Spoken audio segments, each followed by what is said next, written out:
hosted by Freedom from Abuse in conjunction with Leigh solicitors. I'm really glad to have everybody here this morning, virtually, even if we can't meet in person. So why are we having this conference? Well, this is the second of two conferences that Freedom from Abuse with Leigh has hosted this year. On the topic of violence against children. In the last conference, which we held in March, the Sarah Everard case had first come onto our notice and caused massive public concern, and the Everyone's Invited website had also made clear to anyone who doubted it that the issues of sexual harassment and abuse, including online abuse, start very young. And then I think the last 6 months have really shown that it's even more important for everyone not to let up our focus on this important topic.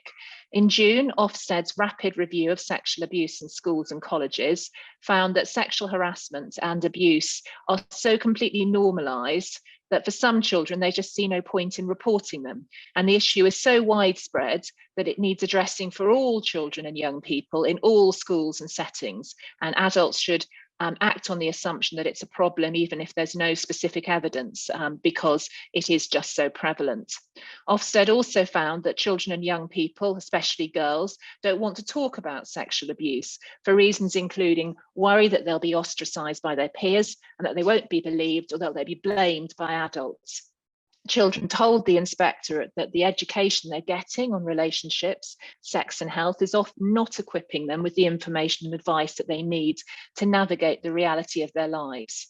Now, nobody's pretending that this is an easy issue. Tackling it is clearly not.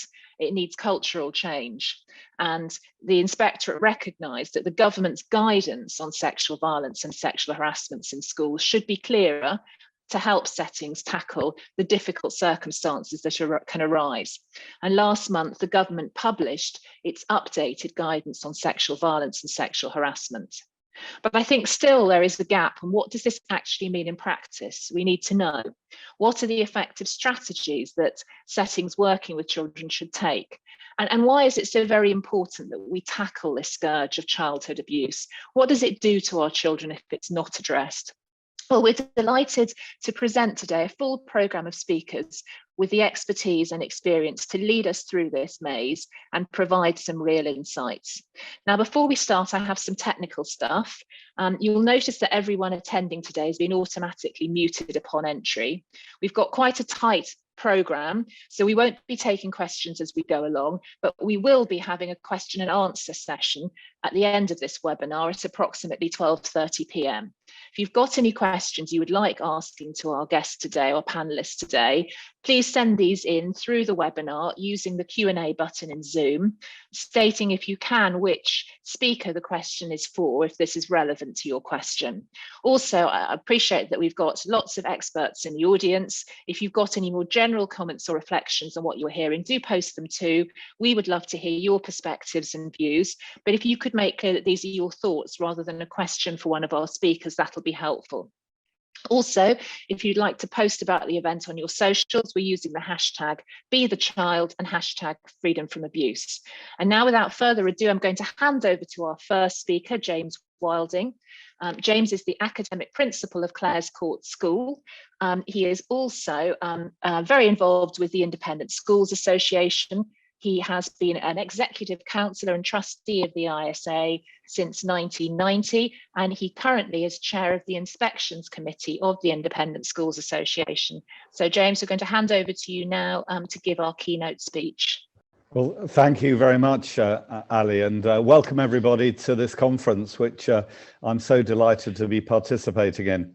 As Ali's made quite clear, I have many titles and tools in my kit box, but in reality, after 18 months or so of lockdown, many of them haven't been used.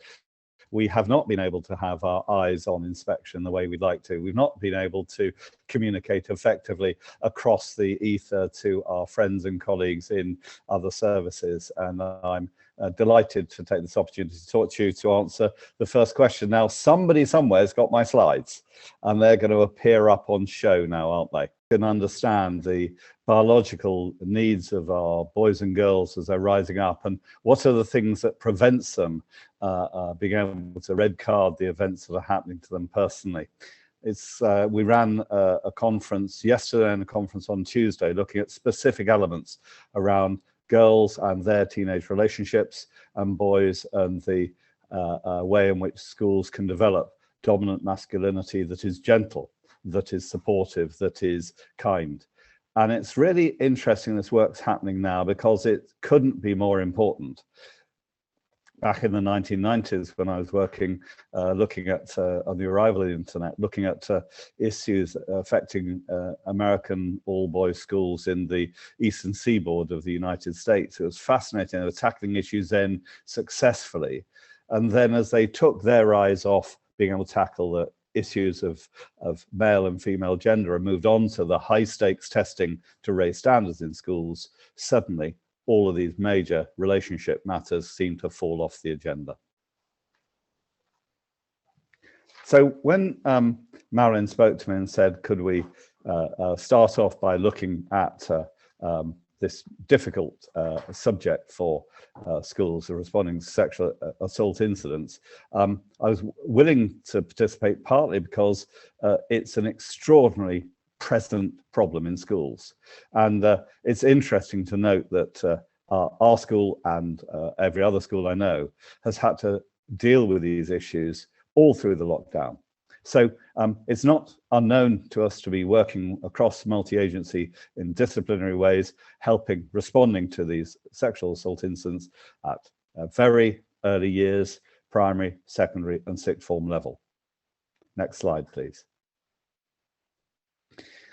Ali, you managed to take away my first three slides as a do now activity because I know the answers. It's really obvious that the everyone's invited challenge has caused all schools to say, yeah, it happens in my school. And to be quite clear, I don't know. My school's named in one sense, turned up late summer. We don't know why or how, but we certainly had already recognized that these incidents are happening in our school because we have for 25 years reported them to the police reliably. So the first do now activity is, I think about where you are and is there a real understanding that these incidents are happening and that the school has a major part to play in ensuring that the victims of these crimes are being appropriately supported and the perpetrators of these crimes are being appropriately identified, supported, as well as responded in terms of working with multidisciplinary services to take their challenge further. Next slide, please. Do now activity 2 would be to wonder whether people know quite what the recommendations to schools and leaders is from this publication. Coming out in June 2021, when so many school leaders were having to battle through how can I keep my school open, what's happening with regard to COVID and cohorts going home, primary, secondary, sixth form, and then the tag grades and all that nature of work.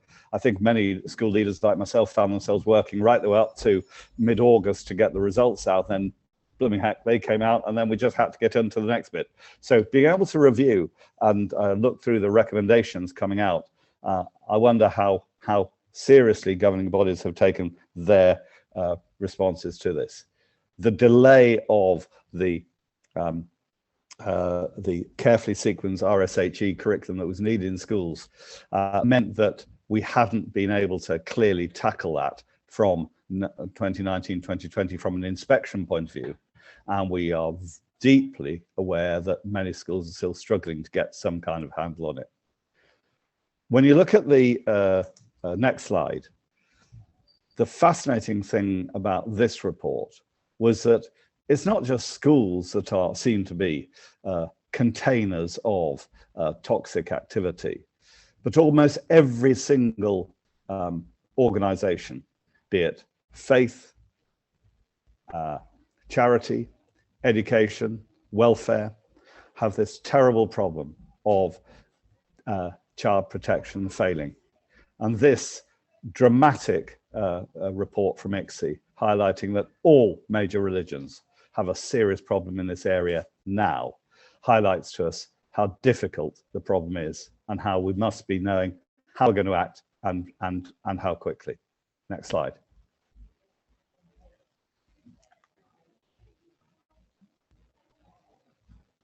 When you look at the Children's Society's work, and well, certainly you can see the link in the slide there, they've got very, very good guidance about what should we be doing, how can we help. And the Children's Society is one of those organisations doing their level best to help practitioners understand their part in the process. In many ways, some of these documents are better at signposting what we should do next, but I know that working together to safeguard children is the fundamental document since 2018 we've been using, and separately KICSI 2021 signposts, if you haven't got that clear in your minds, exactly where to go to in working together to work carefully through a flow chart. Next slide. So the premise is, what happens when you are told that a major sexual violent incident has happened and those involved don't want to take the information and make it public? In schools, we're good at triaging. We have to deal with minor problems all the time, to have 2 ears and 1 mouth, to listen very carefully to what's going on. But there's a very clear legal position that we've got, is that we can never, ever promise somebody who's telling us about the crime that's occurred to them that we can keep it confidential. The legal position makes it even clearer that we must do our level best not to investigate. We had a position here at school where one of our children had some difficult images on their phone that they shared with a girl in Minnesota. And the girl in Minnesota turned out to be a corrupt male of US origin who was putting the boy through a major blackmail program. So obviously, as the member staff approached me and said, what do I do? Well, the first thing is, your legal position is you must not look at the stuff the child is trying to show to you, nor must you share it. What you've got to do is make sure the child understands that they've not just been the victim of crime, but because they have shared indecent images across the ether, they've also perpetrated a second crime. We've got to be very careful when we're dealing with this, that we are working in difficult territory. But that's not to say that we shouldn't have 2 ears listening and helping and providing support. The legal position almost always is that you've got a child who has either been involved in a crime or has suffered a crime or has indeed been in part of a perpetration of a crime. And you must ring 101 and ask for the help and advice of your local police service. I was talking to our local policewoman, police constable who deals with this with us, and she says they are overwhelmed with the number of comments coming in, but they will nevertheless act within the right timescale to be able to give you support. But bear in mind, what we've got to understand is a crime's been reported and you know now that it's going to be looked into, but you don't know when. So let's think about the starting out position that you might take. Working together to safeguard children makes it quite clear that you're not just going to tell the police. You're going to, if the child is under 18, you're going to contact Children's Social Care, and you're going to talk directly to your local services and refer the matter to them, and make sure that you've got a social worker quickly assigned who's going to take control and call the emergency multi-agency meeting that's needed in order to take this matter further. It's very often the case, of course, that social workers can't be signed straight away. So we still have a situation of being able to manage the problem. And I know we found it particularly difficult over the last 6 or 7 weeks in 2 problems that we're dealing with to get the social care elements around the problem carefully managed. So our advice that we offer within the school is clearly, we have got a crime, it has been reported, we have got a multi-agency meeting coming up, and there will be some action points. But in the meantime, what else is there that we can do? And although we mustn't carry out an investigation of the crime, there are gathering the facts to take place, which a good DSL will know. Actually, what's happened? Secondly, who was involved? Do we know all those parties around the problem? And how much are we going to need to look at further before we attend such a multi-agency meeting? We found more often than not that we have to push to coordinate those next steps. If you think about the triangle that is education, health, and welfare, in the end, we are supposed to be working in partnership with each other, and yet we might be better resourced than the other two channels, those of the emergency services and those of children care, to be able to help the coordination of those next steps. And being relentlessly supportive is often the way that you can get that child the support they need rather more quickly. I am always concerned that we communicate effectively to those within our school to whom we report. As you know, every school must have a governor, a proprietor, an executive head who is assigned to the position of, sorry, back to the previous slide, thank you. Back to the business of having oversight of what's going on. And I know that if any position happens in our school where an event has happened, very quickly, that independent person is informed and made very clear what the steps are being taken. Independent oversight of case management systems use is an ongoing, relentless job of everybody in this area. In almost all the case studies where it shows failure happening, it's because oversight hasn't stayed managing the problem. If you know Atul Gawande's book, The Checklist Manifesto, you know that you just must be relentless about making sure all the bases are being covered all the time. And then when we look at the aftermath management, we then have to say, well, what have we got here? We've got children who have been clearly affected, and that's going to stay an area of concern for quite some time. And we've got to remember that as the investigation unfolds, those children may be elevated from just children who we are concerned about, but they are obviously victims of crime, but they may themselves become children in need. Section 17 or, of course, Section 47 may become CP cases as well. And that toughens up the legal duties of the authorities to work to provide the support around them. But it's very important as well, we don't forget the adults in this area. Many adults around these problems don't know and don't have any experience of how to handle and support the issue. And they do need sometimes as much support as you can give them because they don't know how and what they're next to do.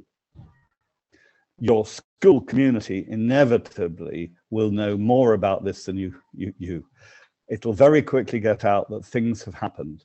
And you know very well that the community will itself be fearful, reactive, perhaps unnecessarily judgmental about what has happened. And finally, I mentioned the services there. Looking at the services that you have around the whole child. If you've got nursing services, if you've got welfare services, what is going there? If in concentrating on this matter, other things are falling away. So I know as just before starting this meeting, I was working with our DSL group here at the Senior Boys School. Quite clear that we've got 7 or 8 difficult cases we're working on at the moment. And all of these things in aftermath management are underway at the moment, all in order to make sure that we're ready for the next problem, because the next problem is going to be there, as we know. All the evidence says these incidents are happening in our schools all the time. Sorry to be such a negative news bringer, but it's so true.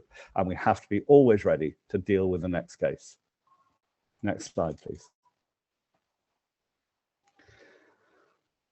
I always worry about the care and concern that needs to be taken around events like this happening. We've got a big, straightforward crisis management procedure ourselves as a school around these problems, so that we look to say, how are we dealing with it? Is the crisis being looked after? And it's important to understand that that crisis management is ensuring that the other elements of your school team are brought on board so that they know and can help support those wider agencies that you work with to be able to support both this problem and be ready for the future. I found the everyone's invited announcements in the press in March was incredibly damaging to schools. Schools that felt that they were simply above and beyond this problem didn't know that the everyone's invited website was actually almost everyone's included. And they weren't ready for that understanding that the school itself would suffer serious reputational damage because matters like this, which cannot be of public note, they're prosecutions that take part in the police domain, may take, as solicitors know, may take 1, 2, 5 years. I've got one case that's 6 years old and still waiting to come to court. So the reality of these situations is that there is an impact on the community and its public knowledge, not just because of everyone's invited, but because of the other work that you do.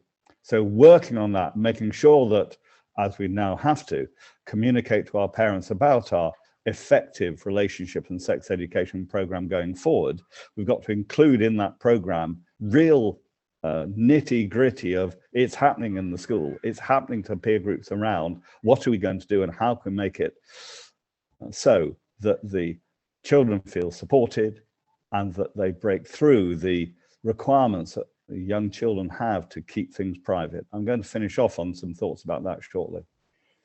The public impact of the event itself is one that we often have to work through as well. How it's reported in the local and national media. And this is oddly enough where we find often our police service really helpful. They're incredibly supportive of the situation that schools and families find themselves into, and helping people keep a very straight level head on what's going on is often a great piece of wisdom that our visiting police officer brings into the school. And then finally, I suppose, those lessons learned and the adjustments for the future. I don't think any safeguarding case has happened in our school that hasn't led us to reflect, right, what could we do better next time? And to be certain that we mustn't take the place of those other services because it disempowers them. An interesting piece of work we've been doing with CAMS over the last 9 months is that they're incredibly short of the resources to be able to take forensic action further, as indeed other police. Well, I'm not a forensic officer, I can't bring that forward. What we can do is make sure we don't put undue burden on those areas where we can take support and effort further. And I think that for us has been the biggest single lesson. As resources thin out elsewhere, what can we do to make sure we're not adding to the burden that those services have got to provide? And my last slide. So what's your do now activity next? I think firstly for me this summer was to read KICSI 2021, make sure that took me back to working to safeguard children, make sure I've got those 2 documents again shared across my senior teams, and to make sure that all of my staff had the very stark and sufficiently detailed briefing at the start of term that these were real active problems in our school and they had to be dealt with. And when we look at the next do now activity for school leaders, I think it's to try to get back into the worries that we know we work in pastorally about how to build better children who have a greater understanding of the security and safety that their school can offer. And the safest place you can be for your children in your school is your school, then make it so. They will come to the school, they will share with you the things they need to share, and they'll then feel that they are supported when real problems break out. But it's quite clear that there's almost no advice in the area of bringing up adolescent children in schools in 2021 post the pandemic. We're writing it, we're creating history at the moment. And I know that schools coming together and sharing best practice is something we have to find time to. Zoom sometimes isn't the way to do it. We had both conferences we had on Tuesday and Wednesday were practitioners together. And our girls from our girls' school came and demonstrated very clearly to our conference on Tuesday those very difficult relationships that girls have with each other. The need, above all, the Maslow's hierarchy starts with having to have a friend. And if one doesn't understand the most important thing for girls is friendship and the software that comes with that, helping them build those relationships, it's why you can't break through into the other areas, because you don't understand the vital importance of doing nothing that would damage those friendship and relationships. And for boys, the desperate worry they have of falling out because they're being humiliated. In a recent book that a lovely man called Andrew Hampton wrote, it's a pamphlet rather than a book. He writes this about a lovely 13-year-old boy and dad loved riding bikes together. One weekend they were out cycling when they passed a boy in the year above at school. This other boy called out, "Helmet boy."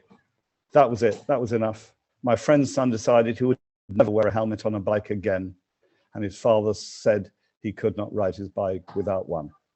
Just to avoid the potential humiliation of being called helmet boy at school, the son was prepared to sacrifice an activity which he loved and which he enjoyed with his father. So if you come to the end of my words, I hope I've helped you in terms of your thoughts about your next do next. It is to work out how in our schools we can build that culture of acceptance that understands relationships are fundamentally important for boys and girls coming through. The opportunities are taken all the time to build those relationships and make sure they are felt to be secure and that they're not humiliated by any of the school's practices. That means they won't shout out a problem when it's there. I hope that helps you and helps get our conference underway. Thank you, Ali, and thank you, everybody. I look forward to hearing other colleagues' contributions.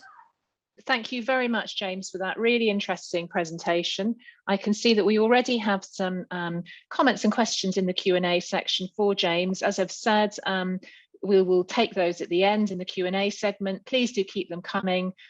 James, I hope you're going to be able to log back then to take some of those questions. I'm delighted to say next we have a very interesting presentation. It's pre-recorded because the speaker, Dr. Vincent Filitti, is based in California, so there's somewhat of a time difference. Dr. Filitti is the clinical professor of medicine at the University of California. He's held that chair since 1982. He has really unrivaled clinical knowledge in the area of childhood trauma.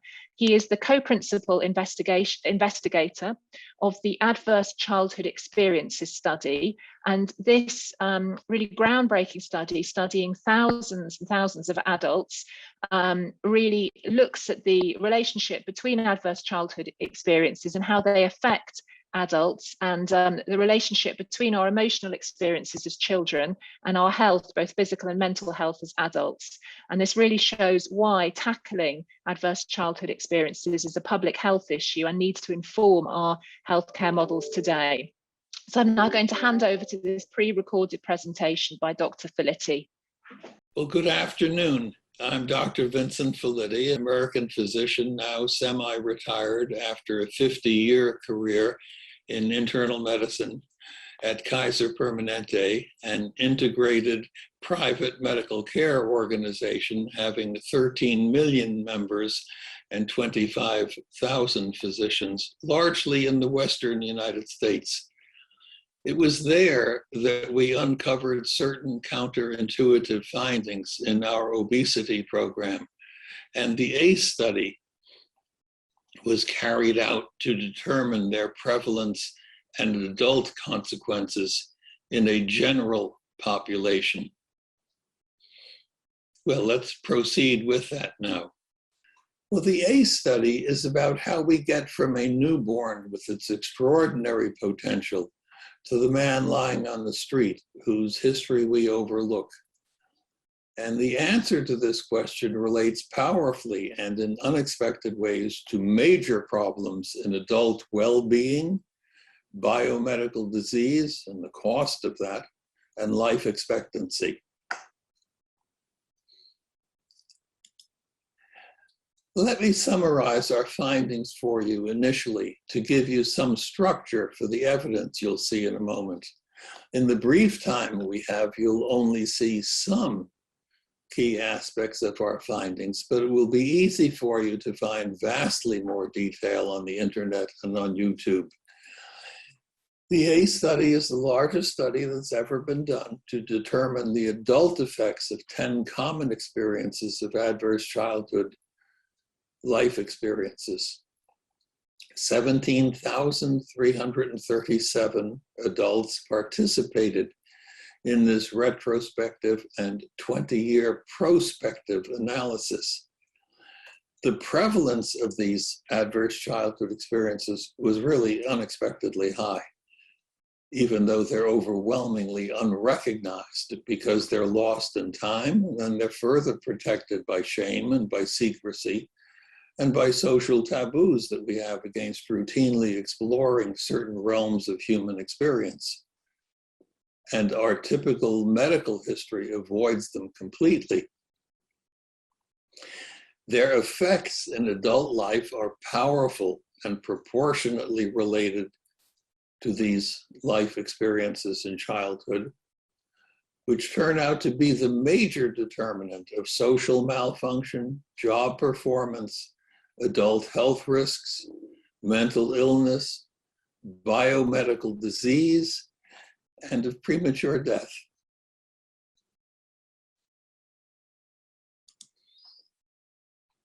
The ACE study really began with this patient, our teacher, in 1985. Using the then new technique of supplemented absolute fasting, we were taking people down 300 pounds in 1 year, non-surgically, and hence we thought we knew what we were doing. However, when this woman quickly regained all of her weight upon being sexually propositioned at her lower weight, and we explored why, we discovered a long incest history with her grandfather, which triggered her weight gain starting at age 11. And her massive regain following sexual proposition was an unconscious move to desexualize herself by massive obesity. As we pursued this further in other patients in the obesity program, we discovered that 55% of an 1,100 consecutive patient sample in our obesity program acknowledged a history of childhood sexual abuse, typically antecedent to the start of their major weight gain. So our teacher thus led us to realize that while we were in possession of a powerful weight loss technology, we had no understanding of the problem we were dealing with. And she led us to see that many of the things that we view as problems were unconscious solutions to problems that we don't recognize. As we did this, we discovered other abusive childhood experiences and ultimately designed the ACE study to determine whether the 10 most common, not the only ones, but the 10 most common of those experiences existed in a general population and how they might play out other than as obesity. To determine whether what we found in this patient and then frequently in others was significantly present in a general population, we asked 26,000 patients, adults, in a middle-class population coming in for comprehensive medical evaluation, if they would help us understand how life experiences in childhood might affect adult health. Over 17,000 agreed to help us. And they were much like you and me. 74% had been to college, all had high-end medical insurance, etc. Here's what we did and what we found. Comprehensive medical evaluation, very comprehensive, detailed history, extensive physical examination and laboratory studies. And then we followed these patients for the next 20 years in terms of medical diagnosis, doctor office visits, emergency room visits, hospitalizations, pharmacy costs, and death. We selected the 10 categories based on the fact that they were the most common ones. in our large obesity program in San Diego. And these are the prevalences are in an adult population undergoing unusually comprehensive medical evaluation as a covered benefit of their medical insurance. Let's look at this one. Contact sexual abuse in childhood. That was 28% of the women acknowledged that.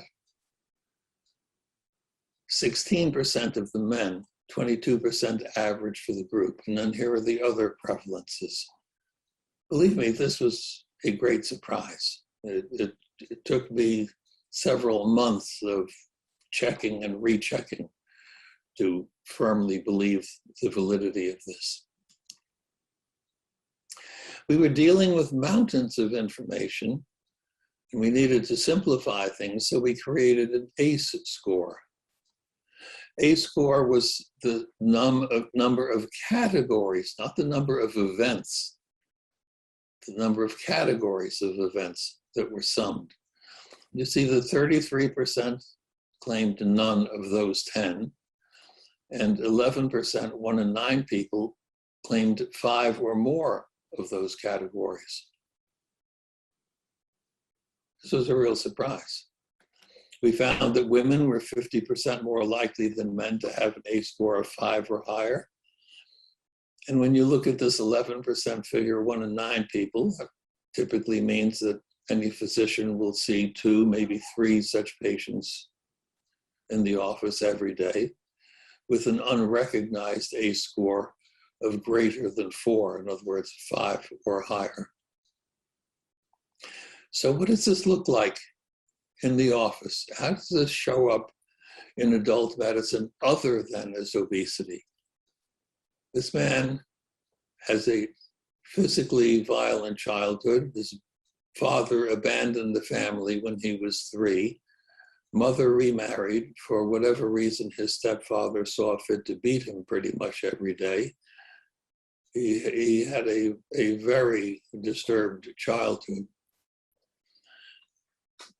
One day, coming home when he's 20 years old and now grown, he finds his stepfather beating his mother and impressively takes a heavy cast iron frying pan, fractures his skull, and breaks 3 long bones. He's imprisoned for a number of years, ultimately gets out, is now leading a good life with a supportive wife. And he has some very insightful things to say about the functionality of his 3 common addictions that we would describe as dysfunctional. Listen to what he has to say now. Is he describing dysfunctional behavior, or is it functional in realms of which we're ignorant? 20 to 25 years drowning out some poor childhood experiences with drugs, alcohol, cigarettes. Got rid of the drugs, got rid of the alcohol. Next thing I'm going to get rid of is cigarettes. And I had no idea that the nicotine played such an important part in keeping that door closed. In keeping the door closed to The memories that I've blocked out with all these years with the alcohol and the drugs. So you see what's happened to you now as related to what happened to you in the case of it. Yep. I found a way to block the emotions and the memories. With Drugs, alcohol, cigarettes. That's a rather clear insight. Let me expand on it a little bit. Ordinarily, in terms of smoking and nicotine, we discuss only the long-term risks, and they are very real. He's talking about the short-term benefits, the immediate benefits of nicotine, which most people are unaware of. But nicotine within seconds of inhalation has potent anti-anxiety activity, appetite suppressant activity, and as American Indians figured out centuries ago, anger suppressant activity. They did burn tobacco leaves in their ceremonial peace pipe, not moss or oak leaves. And in terms of alcohol, think of our statement, sit down, have a drink, relax. Or sit down, have something to eat, you'll feel better, etc.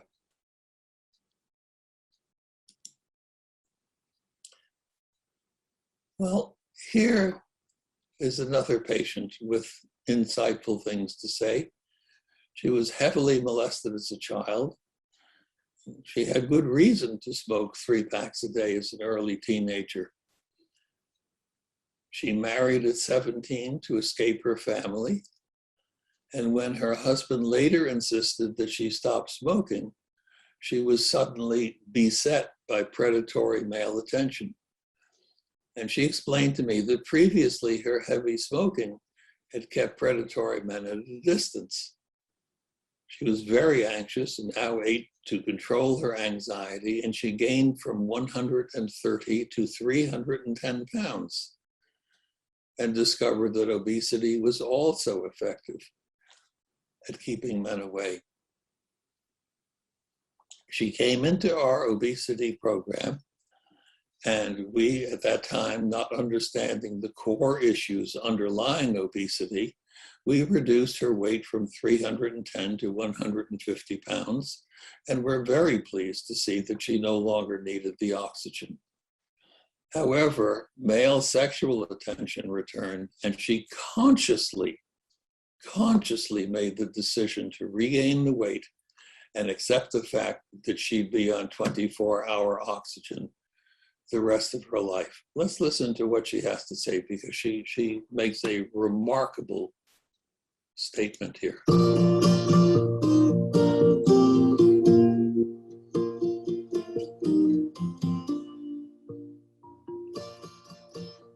You supplied me recently a lengthy autobiography, a number of dozens of pages altogether. And on the very next to the last line, you said something that I thought was extraordinary. Let me read it to you, because I think it's remarkable.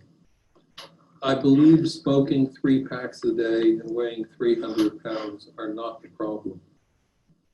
They're the symptom. Took us a long time to figure that out here. You just actually dropped that as though, of course, anyone knows that.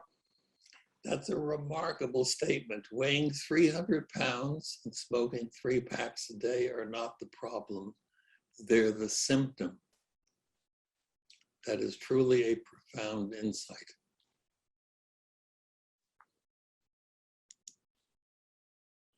So let's look at this in further detail. Here are examples of the strength of the relationship that high-risk adult practices have to their typically unrecognized adverse childhood experiences. Remember that we typically don't recognize that the risks of these practices are distant, while their benefits are immediate when they're needed. So let's look at ACE score and the relationship to more than pack-a-day smoking as an adult. Very clear dose-response relationship. As the ACE score goes up, the likelihood of being a pack-a-day or more smoker goes up rather dramatically. Here are the underpinnings of self-acknowledged alcoholism. It would appear that the need to relax varies quite a bit, and it varies heavily depending on childhood experiences. Pretty dramatic indication here. As the ACE score goes up, the likelihood of self-acknowledged adult alcoholism goes up very proportionately. And here is a bit of background information to fix in your mind this uncomfortable idea that bad habits may also have benefits. The risks are distant, the benefits are immediate. This is an advertisement from an American major medical journal in 1943 for methamphetamine, a highly successful new prescription antidepressant, which is sold on the street as crystal meth. I don't know what it's called in England, perhaps the same thing. But is there a story here? Of course, it's a lot easier to say my kid's buying that damn crystal meth on the street than it is to say my kid's buying antidepressants on the street, which might lead to the question, really, why? Not a comfortable question to have to face. And here's the relationship of self-acknowledged intravenous drug use to ACE score, really dramatic. At ACE score 6, which is not shown because it is so far off the scale that it compresses the rest of this into illegibility. At ACE score 6, there is a 4,600% increase in the likelihood of intravenous drug use. And ultimately, we saw that a paradox underlies the failure of many of our public health approaches, because they mistake someone's attempted solution as being the problem. Does it matter that our most commonly sold street drug is a prescription antidepressant?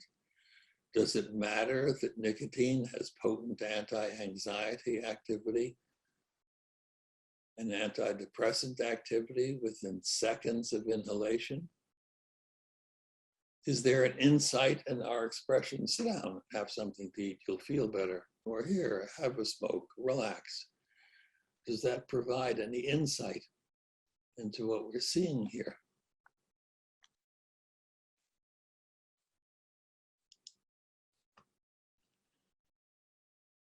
Here we see the unexpected relationship of coronary heart disease to adverse childhood experiences decades after the fact. This is new information.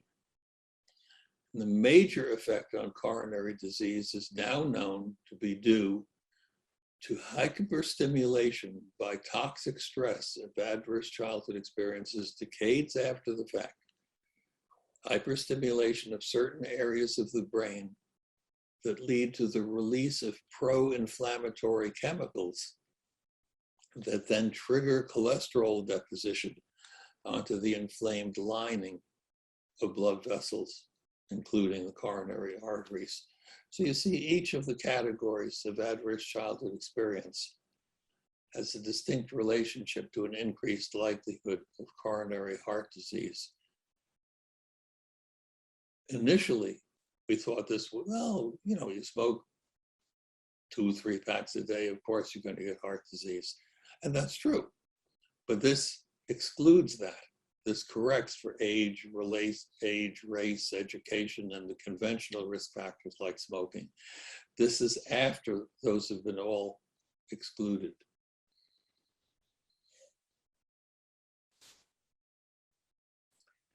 So here's a woman who looks like she's doing well, but she's got serious problems that are masked by intelligence, dressing nicely, speaking well, having a position of responsibility in a university. You might not want to ask her these uncomfortable questions because she's obviously doing so well. So let her explain the backstory. We might even say she's quite resilient because we typically overlook biomedical outcomes when we assess resilience. Not assessing biomedical outcomes is a major oversight in assessing resilience. Let's listen to what she has to say. Can you tell just by looking at me that I was an abused child? Can you tell that I was sexually abused routinely, that I was neglected, starved, beaten? Probably not. You would have to ask in order to find out, and that's not the sort of thing that people typically ask about. The downside of having this kind of childhood is that it translates into health problems in adulthood. At least in my situation, it seems to have done. I'm now recovering from my 3rd battle with cancer. Not the same cancer, 3 different kinds of cancer. I've had chronic pelvic pain, migraines, the whole laundry list of medical complaints, all of those sorts of things that are very difficult for physicians to figure out. Growing up that way instills a constant fear, a constant state of turmoil that's just under the surface of a veneer that's fairly thin. Little things become scary in an atmosphere like that. And once you've internalized all of that, it's very difficult to let go of it. She was never a smoker, by the way.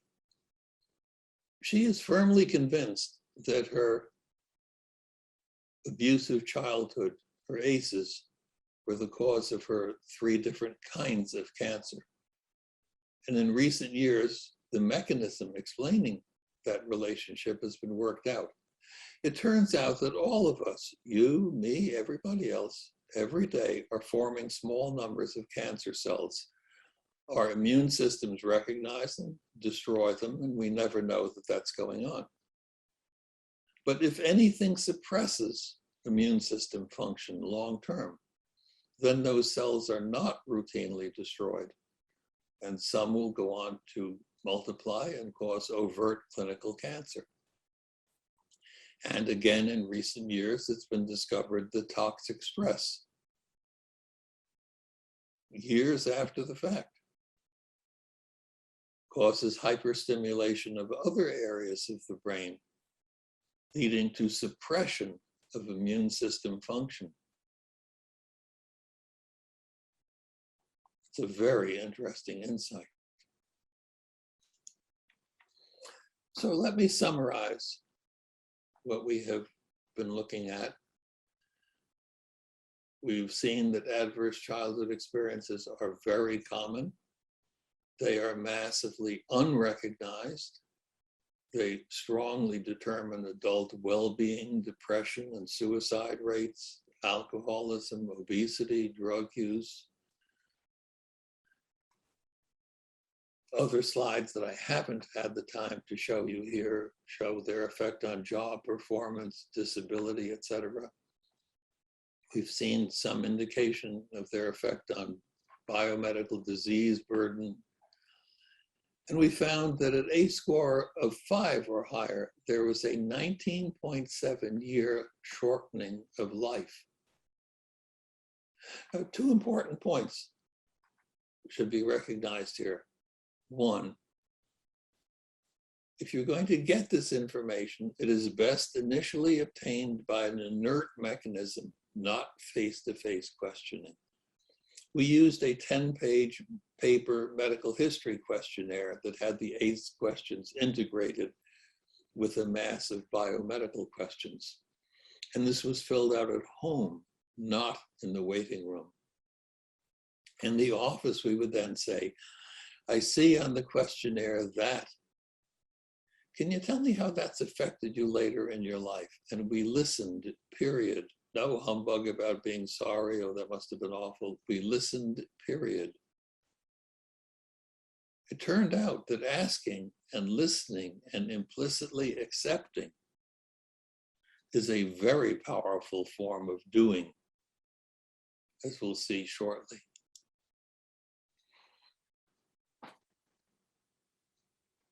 So routinely asking about the unspeakable and listening and implicitly accepting is a powerful form of doing. And this has enormous psychological and economic implications that your National Health Service may likely find to be of major interest. For instance, we found that incorporating the ACE questions into our general medical questionnaire led to a 35% reduction in doctor office visits in the subsequent year compared to their prior year, and an 11% reduction in emergency room visits. That was a 135,000 patient adult sample. So why do you think this happened? And what can you do with such information? Imagine the possibilities. But that's just the start. What if we could prevent the occurrence of these current problems and protect the next generation? Primary prevention. Huge populations, huge portions of the population have had little or no personal experience with supportive parenting. And wouldn't parents do better with their children if only they had some idea what supportive parenting looks like? And might parenting skills be taught in class or by depiction in an illustrative television series? And perhaps some of you might be in a position to start developing that. This is just a beginning. You've seen just a glimpse of what the ACE study is about. If you want to learn more about it and why this is expanding internationally, here's where to begin. Easiest, go to the internet, type in adverse childhood experiences study as the search word, and you will be deluged with citations. And if you have some specific question, like what does it have to do with prison? Well, then type in adverse childhood experiences study -prison, and you'll again get a deluge of information. And here are other sources of information. So I hope that you will be able to put this to use and to use it routinely, because it comes into play routinely. Thank you for inviting me, and I wish you well in your work.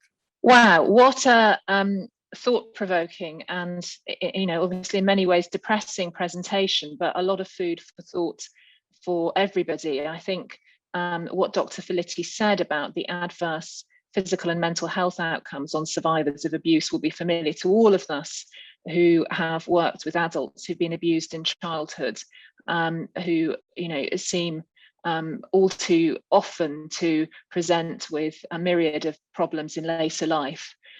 We're now going to go on to our next speaker, who is Dr. Bernard Gallagher. Dr. Gallagher is an independent researcher into child protection, domestic abuse, and victimization, which is the skills particularly he's going to share with us today, and a reader in applied social sciences at the University of Huddersfield. Professor Gallagher is going to speak about child maltreatment and child protection during the pandemic, which I think all of us can now really put the importance of that in focus, having heard from Dr. Felitti. Dr. Burrell is going to speak very much on engaging men and boys in the primary prevention of violence and abuse. I think hopefully following on from what James said this morning about developing masculinity that is gentle and kind, how we can do that. Because sadly, overwhelmingly, although men and boys are victims of sexual violence and sexual harassment, they're also invariably the perpetrators. So it's so important. Yeah. So hi everyone. Okay. So can you see that? Okay. Hopefully you can. Please let me know if not. Oh gosh. Yeah. So my name's Stephen Burrell, and I'm going to be talking to you today about research which I've been conducting over the last few years about the role that men and boys can play, in particular in preventing violence and abuse, and in particular gender-based violence. Yeah, please do let me know if at any point you can't hear or see me or my slides. It's a little bit disorienting still doing presentations on Zoom. But yeah, of course, as has already been mentioned, recent months have, I suppose, shone a kind of renewed spotlight on just how pervasive violence against women and girls continues to be in society. And I think this has also instigated a lot of important conversations, as has already been referred to, about who's responsible for this violence in the first place. And as was said, you know, this is predominantly men and boys. That's not to say that you know, men and boys can't be subjected to violence and abuse themselves as well, but it is us who are doing most of this violence in society, and therefore, you know, that means that we have a really important role to play in being part of the solution. And so I think, you know, in order to be able to really work to prevent different forms of violence and abuse from happening in the first place, we need to be doing a lot more to be engaging with men and boys about these issues from a young age. And there's just one example of a campaign which sought to do that. I don't know if people remember the Gillette campaign from a few years ago called The Best a Man Can Be. So yeah, just a little bit more about why is it that it is valuable and important to engage with men and boys on these issues. Well, if we are talking about men's violence towards women, but also other forms of violence and abuse, often that is built upon kind of social constructions of masculinity, what it means to be a man, and also in the fact that men continue to have more power in society, because often this violence is a way of trying to assert or reassert some form of power. But that also means, as I said, that men and boys have the potential to play a really important positive role in ending this violence and abuse. But at the moment, I think it's fair to say that a lot of us are kind of largely silent about these issues. When you go to different conferences on different forms of violence and abuse, men are often in the minority, and we're not having conversations about these issues on a day-to-day basis anywhere near as much as perhaps we need to be. Yeah. And also, I suppose, by doing that, if more men and boys do get involved in these conversations and do get involved in speaking out and doing kind of preventative work, then that means we move beyond sometimes the kind of victim blaming responses that we continue to have, whereby responsibility is placed largely on women to solve these problems. I mean, we've seen that a lot, unfortunately, in the wake of Sarah Everard's horrific murder. A lot of people saying things that women could or should do differently to change their behavior to avoid this happening to them. But of course, the only way we can prevent violence from happening in the first place is by addressing the person who's actually doing the violence. So yeah, by engaging with men and boys, that helps us to get towards really addressing the roots of the problem.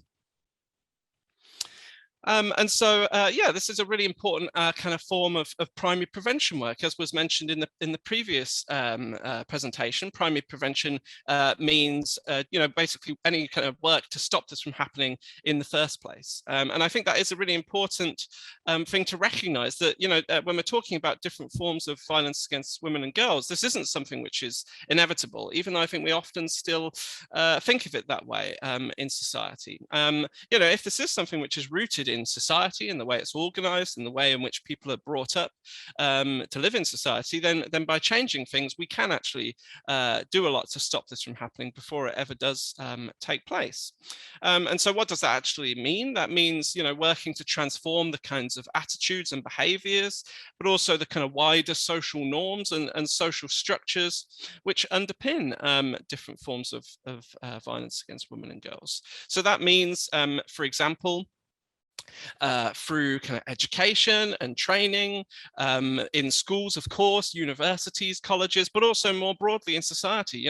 Every kind of organization could be doing something around this, in raising awareness, educating people, and changing some of those kind of harmful norms, which I just mentioned. Also things like public communications campaigns, community mobilizing, so getting communities as a whole to kind of speak out and take action about this. Of course, changing policies and legislation, and transforming the kinds of social inequalities, especially in relation to gender, but also other forms of social inequality which can feed into this violence and exacerbate it, I suppose. And of course, I think we all have a role to play in terms of prevention, in speaking out in our day-to-day lives and challenging the kind of victim-blaming attitudes we still encounter, challenging the kind of sexist and misogynistic attitudes which we might encounter on a day-to-day basis, which again feed into this violence. So yeah, there's a range of organizations who are already doing, some great work in this area. Beyond Equality, for example, do a lot of work in schools and universities.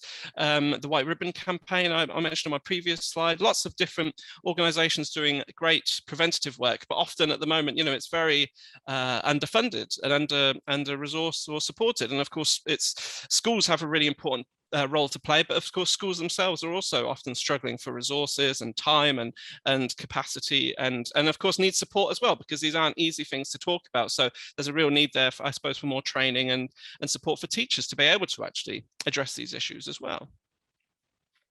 And so I think one of the key aspects of this prevention work is working to shift the kinds of rigid and restrictive gender norms which are really at the root of so much violence against women and girls, and actually other forms of violence as well in society. So if we're talking about engaging with men and boys, you know, that means having conversations and working to kind of open up definitions about what it means to be a man, so that we can actually reduce the pressure on men and boys to feel like they have to conform to you know, unhealthy expectations about masculinity, which continue to be quite influential, you know, as we're growing up. So I think, you know, if we look at kind of ideas about masculinity which exist in society, often we do continue to associate that with being powerful, with being in control, with being tough, you know, not showing emotion, these kinds of things. And obviously those ideas are being increasingly kind of challenged and brought into question, but I think they do still have quite a significant influence on people, on men and boys in this case, as they are growing up. And so that does mean as well, perhaps some expectation that you will be able to have power over other people, and perhaps especially women and girls. You know, the idea that if you don't if you're not the one who if you're talking about a heterosexual relationship, for example, the idea that you know, who's wearing the trousers, or you're whipped if you're not the one in control, or things like that. And also, of course, the idea that men and boys should be able and prepared to use violence as a way of solving problems. Violence and aggression. I think, you know, we continue to normalize men and boys' use of violence in society in different contexts, you know, whether that's films, TV, sport, in a way which isn't the case for women and girls. And of course, a lot of this as well can perhaps feed into ideas of entitlement at times as well, you know, that somehow men have an entitlement to women's attention and affections. So yeah, there's a lot of different ways in which these kind of gendered expectations continue to influence us and do feed into violence and abuse. So I think it's really important to be starting work around this, around challenging these ideas and kind of creating more healthy and equal norms around things like relationships and sexuality from as early an age as possible. I mean, you can talk to children about things like gender stereotypes, you know, from a young age, and I think children often actually recognize these things and want to challenge them as well, because they recognize that it's so often unfair. But I think another thing I just want to highlight as well, of course, is that not only do these kind of ideas about masculinity often contribute to violence and abuse used by men, but actually they often hold us back ourselves as well. So, and again, this can be have an impact from a young age. So, for example, you know, men and boys perhaps you know, might struggle to kind of recognize or talk about or confront their own range of emotions, the vulnerabilities that they themselves might have, because of the idea that somehow, you know, men and boys should never show weakness. And they might also therefore struggle to seek out help if they are experiencing, for example, mental health problems, or if they themselves have been a victim of abuse. That can be something very difficult for a man to kind of recognize and talk to somebody about, because of the idea that, that men shouldn't show any sign of vulnerability, for example. It can also mean we do see, you know, men and boys taking more risks sometimes. You know, again, this idea that it's manly to take risks and not to show concern for your own health and well-being, and so yeah, we do see that having a knock-on effect on the physical health of men and boys. Also, of course, sometimes these ideas about gender can hold back, you know, the capacity that men and boys have to care for other people. You know, whether that's their children or friends or family members. You know, if we think about things like when we're bringing up children, what kind of toys are we giving them?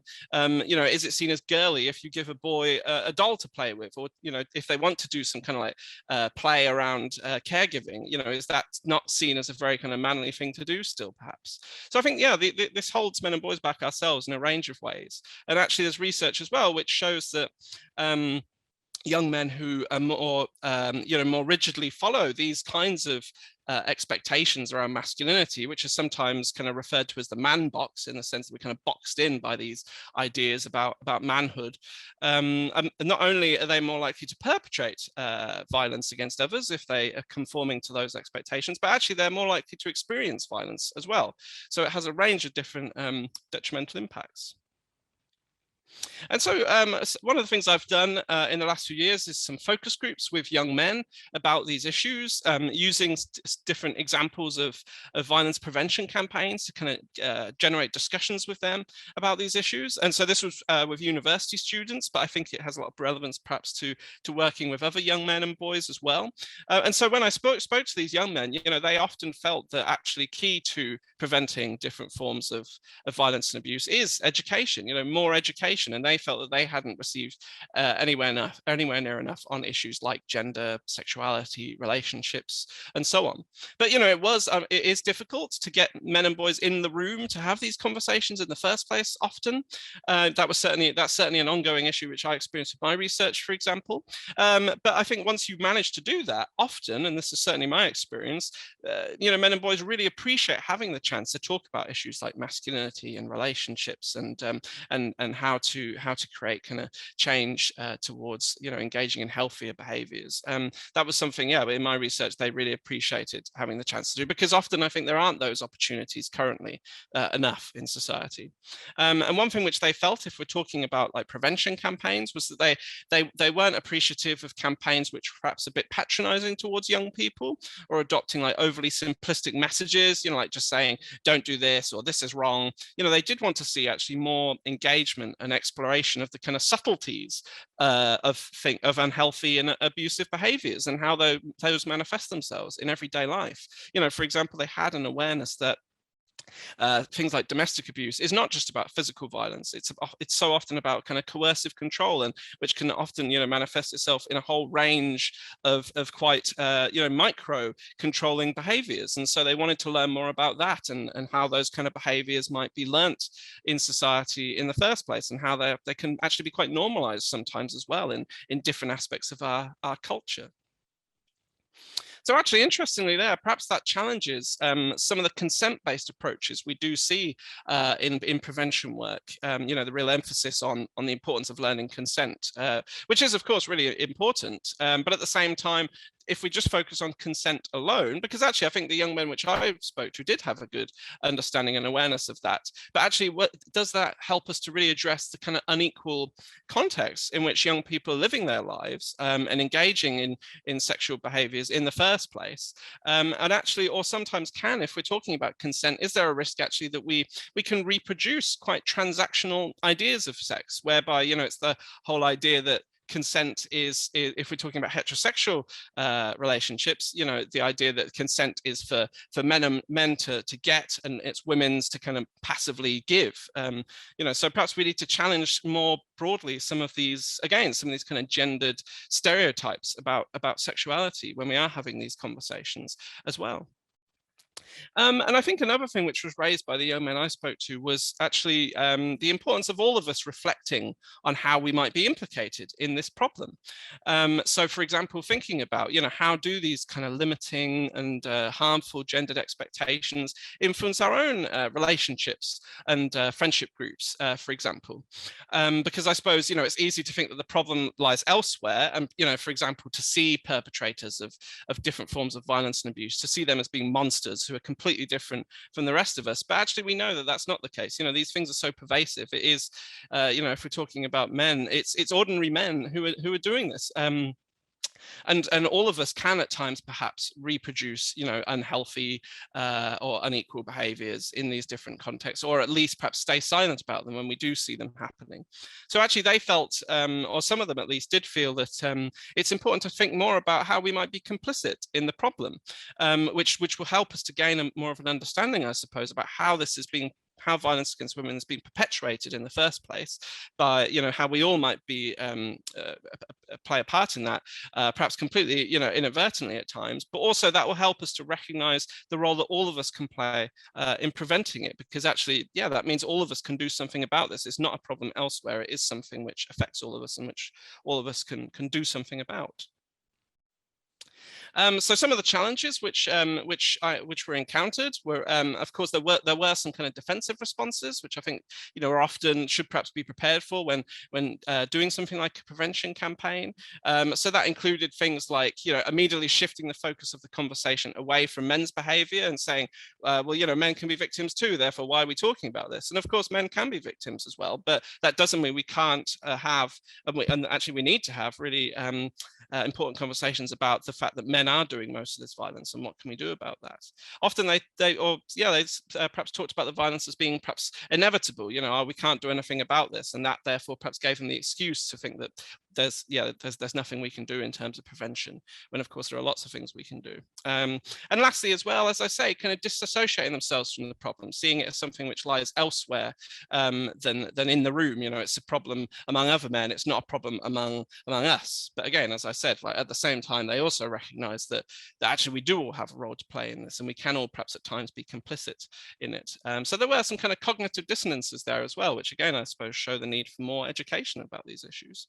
And of course, there's an influence there that it's had as well about the kind of masculine group dynamics in which men and boys might be engaged with from different prevention campaigns. So that can mediate how they respond to this work. So, for example, they often appeared to struggle to express empathy with women's experiences, and perhaps that was partly because they were afraid of showing that empathy in their peer group, in case they would be criticised for kind of that's not a very manly thing to do. And just as well, they did feel, I think, that sometimes prevention campaigns can actually reproduce some of the kind of gendered stereotypes, which are part of the problem, in an attempt to appeal to men. So when you hear things like, "Oh, real men don't hit women," actually, is that helping us challenge that, or is that actually feeding into some of these stereotypes about masculinity and the idea that we should kind of aspire to be a real man in the first place? But at the same time, some of the young men that I've spoken to when I've done these kind of focus groups, they have actively challenged each other about things like sexism and about attitudes towards women and violence against women among their peers, which I think really demonstrates the capacity and potential for young men and boys to be agents of change, really.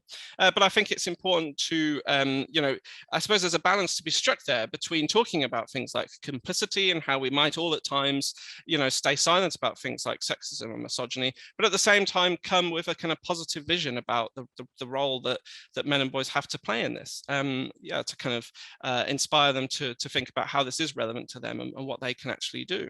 And I think prevention work has a real important role to play there in creating more confidence for people to speak out when they do encounter behaviours which might be concerning them. For example, it can create openings to taking action, to having more conversations in our community spaces about these issues, and perhaps also create more of a sense of shared responsibility to do something about it.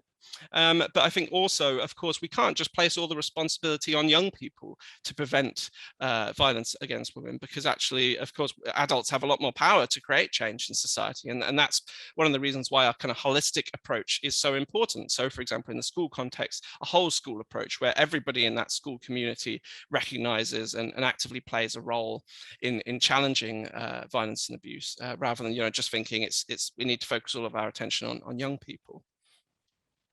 So just to conclude, I think, in recent years, from the Me Too campaign to a lot of the conversations we've been having during the pandemic, to more recently, the Everyone's Invited campaign, for example, some of the kind of dominant, kind of harmful ideas of masculinity which continue to exist are being brought into question more, I think, in society. And actually, I think men and boys have a lot to gain from these conversations, because, as I said, I think we are being held back by a lot of these stereotypes ourselves. And we do have a really positive role to play, and a responsibility to play a role in challenging ourselves and our peers about the sexism and misogyny that is kind of underpinning so much of the different forms of violence and abuse towards women which continue to pervade our society. But at the same time, in order to be able to do that, I think we need a lot more education, we need a lot more support to help men and boys develop the skills and confidence to be able to kind of call out these kinds of behaviours, and the kind of investment in prevention work, which currently there's nowhere near enough of, I think, in society, in order to make to make change possible, I think. So yeah, that's the end of my presentation. Thank you very much for listening. Just to highlight, I've got my contact details there if anyone wants to contact me. And myself and some colleagues have actually recently started a podcast called Now and Men, where we talk about some of these issues in the kind of podcast format, in case anybody's interested in listening to that. But yeah, thank you for listening, and yeah. Thank you very much, Stephen. Right now, we're going to hand over to Professor Bernard Gallagher. He is an independent researcher. One of his areas of academic interest is victimization studies, and he's going to talk about particularly about the pandemic and the challenge of child protection during the pandemic, and what practitioners may be facing now in the aftermath as we hopefully come through this great challenge. So over to you, Bernard. Thanks very much, Ali, and thanks for that introduction. I should point out I'm just a lowly doctor, but if anyone out there wants to give me a professorship, I'm quite happy for that. I'd like to begin by saying thanks to Marilyn and everybody else at Freedom from Abuse, and also people from Leigh Day for putting on this conference today. So my name is Bernard Gallagher. I used to work at Huddersfield University most recently, but I'm now working as an independent researcher. Just a little bit about me very briefly. I've conducted a whole pile of studies on child abuse and child protection. I've looked at organised abuse, stranger abuse, the attrition of child abuse and neglect cases in the criminal justice system, international and internet child sexual abuse, etc., etc. And the point I'm trying to make really is that, hopefully I'm quite knowledgeable about child maltreatment and child protection, but more importantly, in respect of what I'm about to say, I do want to emphasise, and I guess it's not a surprise, I do actually care about child maltreatment and child protection. It is a serious problem. Just want to make that clear before I move on. So the title of my presentation today is Child Abuse, Child Protection in Time of COVID-19. And my particular interest has been around complexities and the contradictions in the way in which people have seen child abuse and child protection in the time of COVID-19. I'm currently writing a paper on this at the moment, trying to get it published. The major aims of my presentation today really is to highlight the received wisdom or the assumptions that have revolved around child abuse and child protection during the pandemic. I want to argue that some of this received wisdom or assumptions are wrong. And finally, I want to emphasize the importance about being very cautious about, driving or directing child protection according to this received wisdom. And while I'm going to talk about child abuse and child protection in the time of COVID, I do think child protection generally is dominated by a number of assumptions, which I think are quite not valuable, basically. Okay, and I guess you won't need me to recap the pandemic, but I will anyway, just to sort of set the scene, really. So as you all know, there were and are widespread concerns due to the pandemic, and particularly over illness and unfortunately death also. Those concerns resulted in a whole series of social distancing and social isolation measures, which are sometimes referred to as lockdown. And in this country, at least, but also many other countries, that led to the closure of schools to most children and young people. Well, there were exceptions, in particular, in this country at least, that the children of key workers could still go to school, as could vulnerable children still go to school. And if I've got my dates right, those school closures started in March of last year, and then they began to be lifted in June of 2020. But looking at lockdown more generally, people were worried about children and young people's education, adults' employment situations, and also social interacting. We weren't interacting like we used to. And that led to a number of sort of knock-on concerns or effects. People, quite rightly so, were worried about their income. There are concerns about people's mental health. And one of the particular issues that rose, really quite early on, I think has been borne out, is concerns over domestic abuse. People were concerned that there would be much more domestic abuse during the pandemic, and also that a lot of that abuse wouldn't be reported, so victims wouldn't get the help they needed. Also, one of the major concerns was around child abuse and neglect during the pandemic, and that's what I'm going to talk about today. There are three particular concerns, I would argue. One, that there would be more child abuse and neglect, and that was because children would be spending more time at home, more time with parents, their parents would be more stressed, and within all of these concerns, there was particular anxiety around so-called vulnerable group of children, which I think one could largely take as meaning that we were talking about children and young people who had a social worker. The second major theme that arose around child protection and child abuse during the time of COVID was that schools and school staff have a preeminent role. And basically, people were arguing that children would be safer at school than they would be at home. And also, if children were at school, but they were indeed, victims of maltreatment, then staff would be able to detect that and also report it. So basically, school staff can instigate child protection measures. Not only would more children and young people be being abused, but less abuse would be actually detected. There were subsidiary themes also at this time around the role of social workers and government concern over child protection, but I won't be discussing those today. For these children, they are now forced constantly to stay at home in places where they are likely to be scared and in danger with no way out.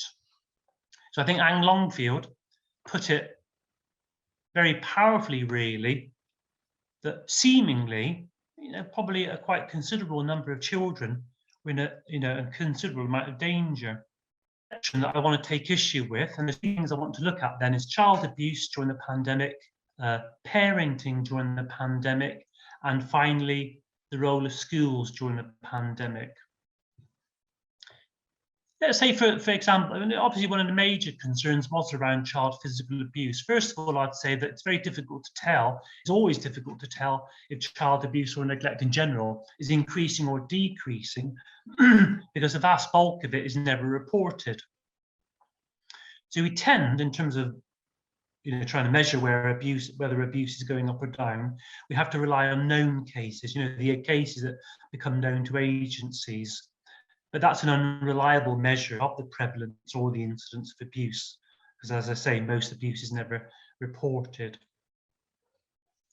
That said, it's not unreasonable to think that child physical abuse may have increased during the pandemic. And in this paper I'm writing, there's various statistics, but one of the set of statistics I got was from some authors from Great Ormond Street Hospital for Children. And in the first month of the lockdown, they had 10 abusive head traumas reported to them, but the monthly average of such cases over the previous 3 years was only 0.67 cases. So in this one particular instance, there was evidence, or there seemed to be evidence, that child physical abuse, and particularly extreme cases of child physical abuse, were increasing. But one of the arguments I made in my paper, and again, a lot of my research has been around child physical abuse.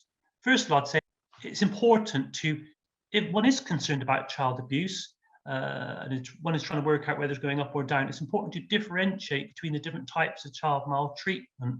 And I would argue child sexual abuse is unique because of the secrecy required. I mean, to some extent, all abuse requires secrecy, but I think parents, for example, some parents seem to be quite okay about being seen in public, smacking their children, for example. Anyway, but But I think in the main, child sexual abuse requires a great deal of secrecy. Now, children are at home more, and they're at home more with their parents. I would argue it may have been, at least for some children, they were under greater supervision, and because they were under greater supervision, it might well have been that there was less child sexual abuse during the pandemic. Again, it's very difficult to tell whether it did go up or down, but the SPCC released some statistics, and they said of the 5 most common concerns normally reported to them, 4 of those, I think the reports being put to them, well, 4 of the concerns, they accounted for a higher proportion of reports made to the NSPCC during the pandemic. Child sexual abuse was different because that accounted for a smaller proportion of calls being made to the NSPCC during the pandemic. So that's the first issue I'd like to question about the pandemic and about child abuse. Did child sexual abuse go up or did it go down? Second theme I'd like to take issue with was parental stress. Again, some of this will be very familiar to you. Stress is a risk factor for child abuse and neglect. And there is research to show, previous research, that parental stress does rise or can rise in times of national crises, and also child abuse and neglect can rise in times of national crises. Again, Santhanan has produced research showing that there was some evidence that during the financial crisis in America between 2007 and 2009, parental stress and parental initiated child abuse did both rise. Of course, during COVID, there was potentially a lot of additional pressure on people, and particularly parents, around their finances, their employment situation, and childcare. And I'm not trying to minimize any of those pressures or problems. I'm just trying to say here that maybe the situation was more complex than some people first allowed. For some parents, maybe that might have been reduced stress. Maybe their employment was putting lesser demands on them. Some people in general, parents included, weren't commuting to work. That might have taken pressure on them. And we've all seen, since the lifting of all the lockdown restrictions, a lot of people have opted not to commute as much as they did do previously. It might also have been that parents weren't caring for extended family members. They almost certainly weren't operating as much as the sort of taxi service as they had previously done. Also, the government was providing financial assistance to individuals, including parents. So there is some room for thinking that for some parents, maybe stress was lower. And again, it's a complex situation, and I readily accept the fact there's quite a lot of research showing that during the pandemic, women, and particularly mothers, in actual fact, took on a greater share of childcare and domestic tasks. However, some fathers, research to show that some fathers did take on a greater share of childcare and domestic tasks during the pandemic. So again, in those families, there might have been less stress. And one would hope then less child abuse and neglect. And the third issue I want to take, the third theme I want to take issue with today is around the role of schools and school staff. Now, clearly, schools they should, and they do provide a safe space for children and young people. You know, schools do have a key safeguarding role. And there's evidence to show that school staff are really well placed both to detect and report child abuse and neglect. And statistics from the government show that 18%, almost 1/5 of all reports about concerns around child abuse that are made to children's social care are coming from schools. And as I'm sure a lot of you will appreciate, Schools aren't just providing a safe space. School staff aren't just reporting concerns.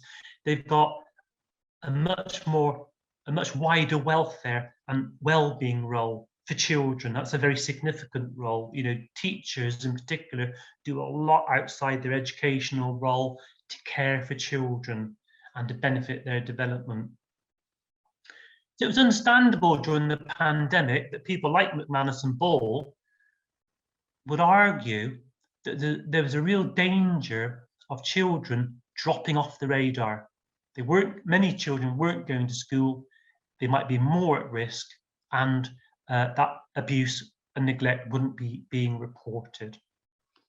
And again, I just want to argue the situation might be a lot more complicated, particularly in respect of schools, than people have hitherto suggested.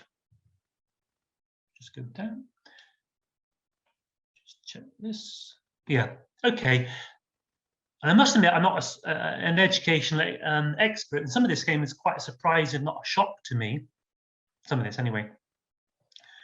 So if we're trying to assess the role of schools and school staff in child protection, first of all, we have to recognise the fact that the requirement for compulsory full-time education applies only to children and young people aged 5 to 16. You know, you don't have to have full-time education before 5 nor after 16. So basically, children spend only 2/3 of their lives at school between 5 and 16. If we look at the 5 to 16-year-olds who actually go to school, or let's say they go to school, some are educated at home, the 5 to 16-year-olds who do go to school, they spend, and this is a real surprise to me, they spend only 14% of their lives at school. If you allow for the length of the school day, which is about 6 hours out of 24, if you allow for weekends, that's 2 days of the week children don't go to school, and if you allow for holidays, that's 13 weeks out of 52, we find that children spend 86% of their lives outside of school. That obviously sort of puts into perspective the safeguarding role that schools and school staff can perform. That said, again, government statistics showed that during the lockdown, there was a 77% decrease in schools to children's social care referrals during the lockdown. So, you know, there was something serious going on. It was a problem.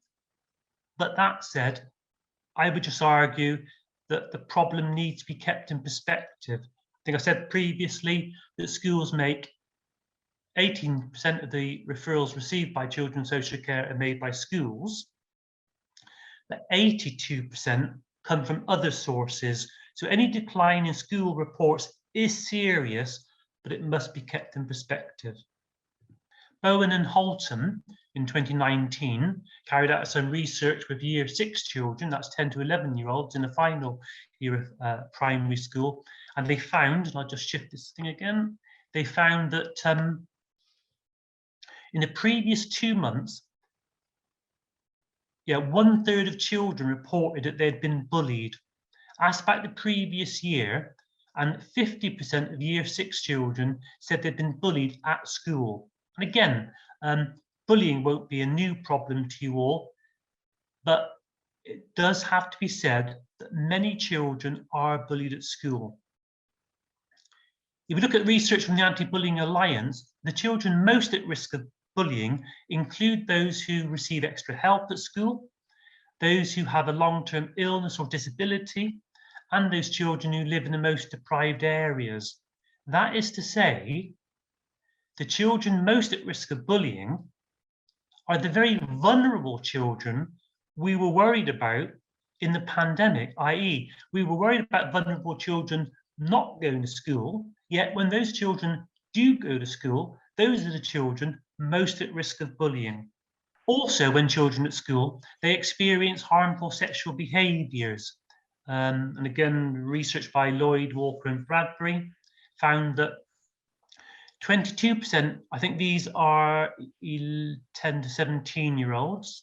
They're secondary school children anyway, sorry, they're secondary school children. 22% of young people report unwanted sexual touching at school. 30% of young people report that sexual images or videos of them have been shared without their consent. And over 1/3 of children or young people report sexual harassment at school. And I should point out that these statistics refer to both boys and girls. So if I was to provide statistics only for girls, these numbers would rise quite significantly. And the final set of statistics I want to share with you today concern children's emotional well-being, and these are statistics from the Children's Society, fairly recent statistics. Basically, the Children's Society was interested in children's overall happiness, but one of the things they looked at was the level of unhappiness amongst, I think these are 10 to 17-year-olds, and they asked them about 10 major aspects of their lives, and they found that the aspect of their lives about which the least proportion of children were unhappy was their relationships with their family. Only 4% of children said they were unhappy with their relationships with their family. By contrast, of the 10 major aspects that were looked at, that aspect that most children were unhappy with was the school that they go to. 12% of children said they were unhappy with the school that they go to. I think it's this final figure that struck me most in this entire exercise, really. The Children's Society asked these young people about their feelings about their not feeling safe. 2% of children said they do not feel safe at home. It's a small figure, but it's a terrible statistic that any children could feel unsafe at home. But by contrast, 9% of children said they don't feel safe at school. In the final slides, one that I want to offer a positive message. Obviously, most children aren't abused or bullied for that matter. And secondly, I just hope my presentation has emphasised some of the contradictions and complexities surrounding child abuse and child protection during the pandemic. And that's it, Ali. Thank you, Bernard. That was a very, it's clearly a complex issue and not one that can be, I think, it's been overly simplified in some debates. And thank you for sharing those thoughts with us. Can I hand over now to Emily Constantis? Emily is the Chief Executive Officer of the Safeguarding Alliance. The Safeguarding Alliance aims to raise standards, professionalism, and empower practitioners of today to safeguard and protect the future generations of tomorrow. And offers a boot camp, I think, for designated safeguarding leads. And he's passionate about sharing best practice, including on peer abuse, which is the subject that Emily is going to speak about. So Emily, over to you, and thank you very much for speaking today. No worries. Thank you so much. It's an absolute pleasure to be here with you this afternoon. Actually, is it this afternoon? I suppose it's still technically this morning until we've got the 9 minutes. So it's a pleasure to be here this morning, this afternoon, going into 2. I'm going to talk today about peer-on-peer abuse, and actually it's a subject that we've been doing quite a lot of research into recently. I haven't got lots of slides, and I'm going to try and keep it as to the point and actually within the 20 minutes time frame. So I've got my little clock on the side as well.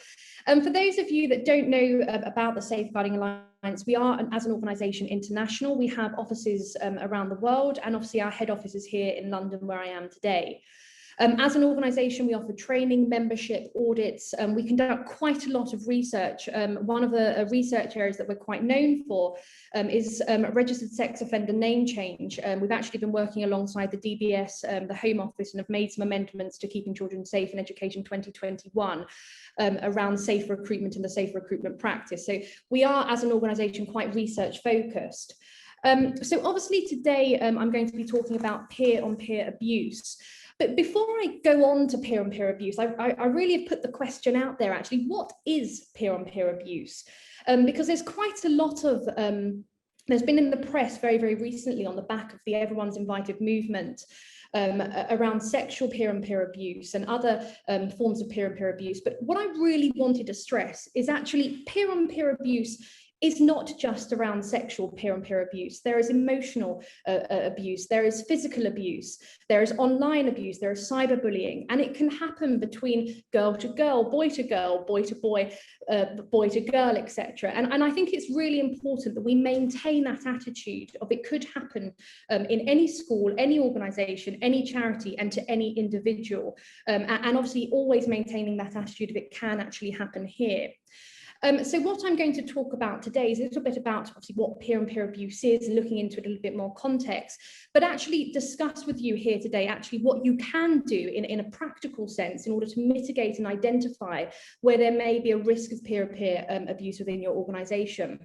So I've put Tom Brown's School Days up, and I actually remember seeing a few copies of this in my grandmother's study, showing my grandmother's age.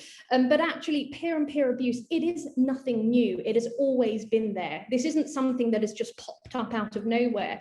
Peer on peer abuse has been around for a very, very long time. And the reason I've put this up, it's really important that we don't become so focused on peer abuse that we actually forget other aspects of safeguarding concerns within an organisation. So yes, peer on peer abuse is really, really serious, and actually it's everywhere, it's on the internet, etc. But what we can't do is lose sight of those wider safeguarding agendas as well. So when we're discussing peer on peer abuse, and actually this is a question that we always ask practitioners that we're working with, do you actually know the signs and symptoms of abuse? Because actually, if you don't know the signs and symptoms of abuse as a whole, how are we then going to go on to spot signs and symptoms of peer on peer abuse? So at the Safeguarding Alliance, we do love a poster. We're very, very visual, and actually we do everything with a poster. So we've got some posters that we've put here together. And actually, if anybody here watching and listening to me would like a copy of our posters, I'm sure Freedom from Abuse will be happy to circulate these post-event with Leigh as well. So we're more than happy to provide copies. But I've put this poster here because I think it really, really brings home as well that actually peer on peer abuse, it obviously is a form of abuse, but it's not just about, as I've said, sexual abuse. There is physical peer on peer abuse, there is sexual peer on peer abuse, and obviously there is also emotional peer on peer abuse. So it's important that when we're thinking about peer on peer abuse, we are thinking about the widest possible context and actually picking up on some of those signs and symptoms as well. So I'm not going to go through every sign and symptom because I think I definitely will go over my 20 minutes. So I'm going to go past my poster. So if you would like a copy, just obviously let me know about that. But obviously we have a statutory guidance document that's just been brought out in 2021, updated in terms of sexual violence and sexual harassment between children in schools and colleges. And a key theme throughout this document is actually maintaining that attitude of it could happen here, it could happen within your organisation.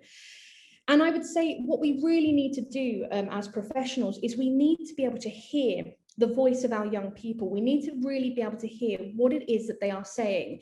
And that's not just in a verbal sense. Are we picking up on those non-verbal communications that are taking place? Are we identifying signs and symptoms that something's not quite right?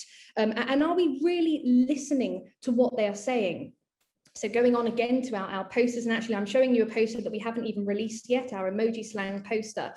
At the Safeguarding Alliance, we really, really advocate having young safeguarding ambassadors within any organisation.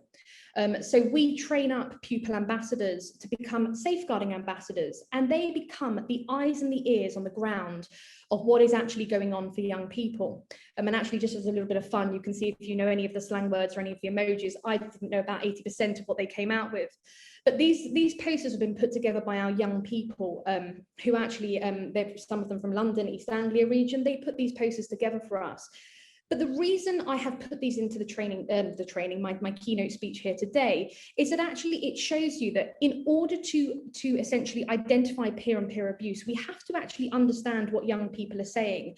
And that includes having an understanding of language being used, having an understanding of emojis. So if you look at the use of emoji, we've picked up with many of the schools and organisations that we're working with around the globe that actually emojis are getting through the internet filtration systems and the firewalls.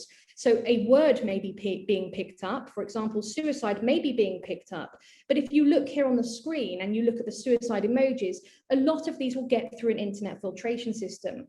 So it's about ensuring that actually we have a way and a mechanism in which we can really hear the voice of the child or the voice of the young person, and we can start putting in place those mitigating strategies before they escalate to crisis. And I think that's really important within an organisational basis as well. So if you would like a copy of these posters, please just do email, I don't know who to email, but email somebody within Leigh, and I'm sure the wonderful Marilyn will be able to circulate these as well.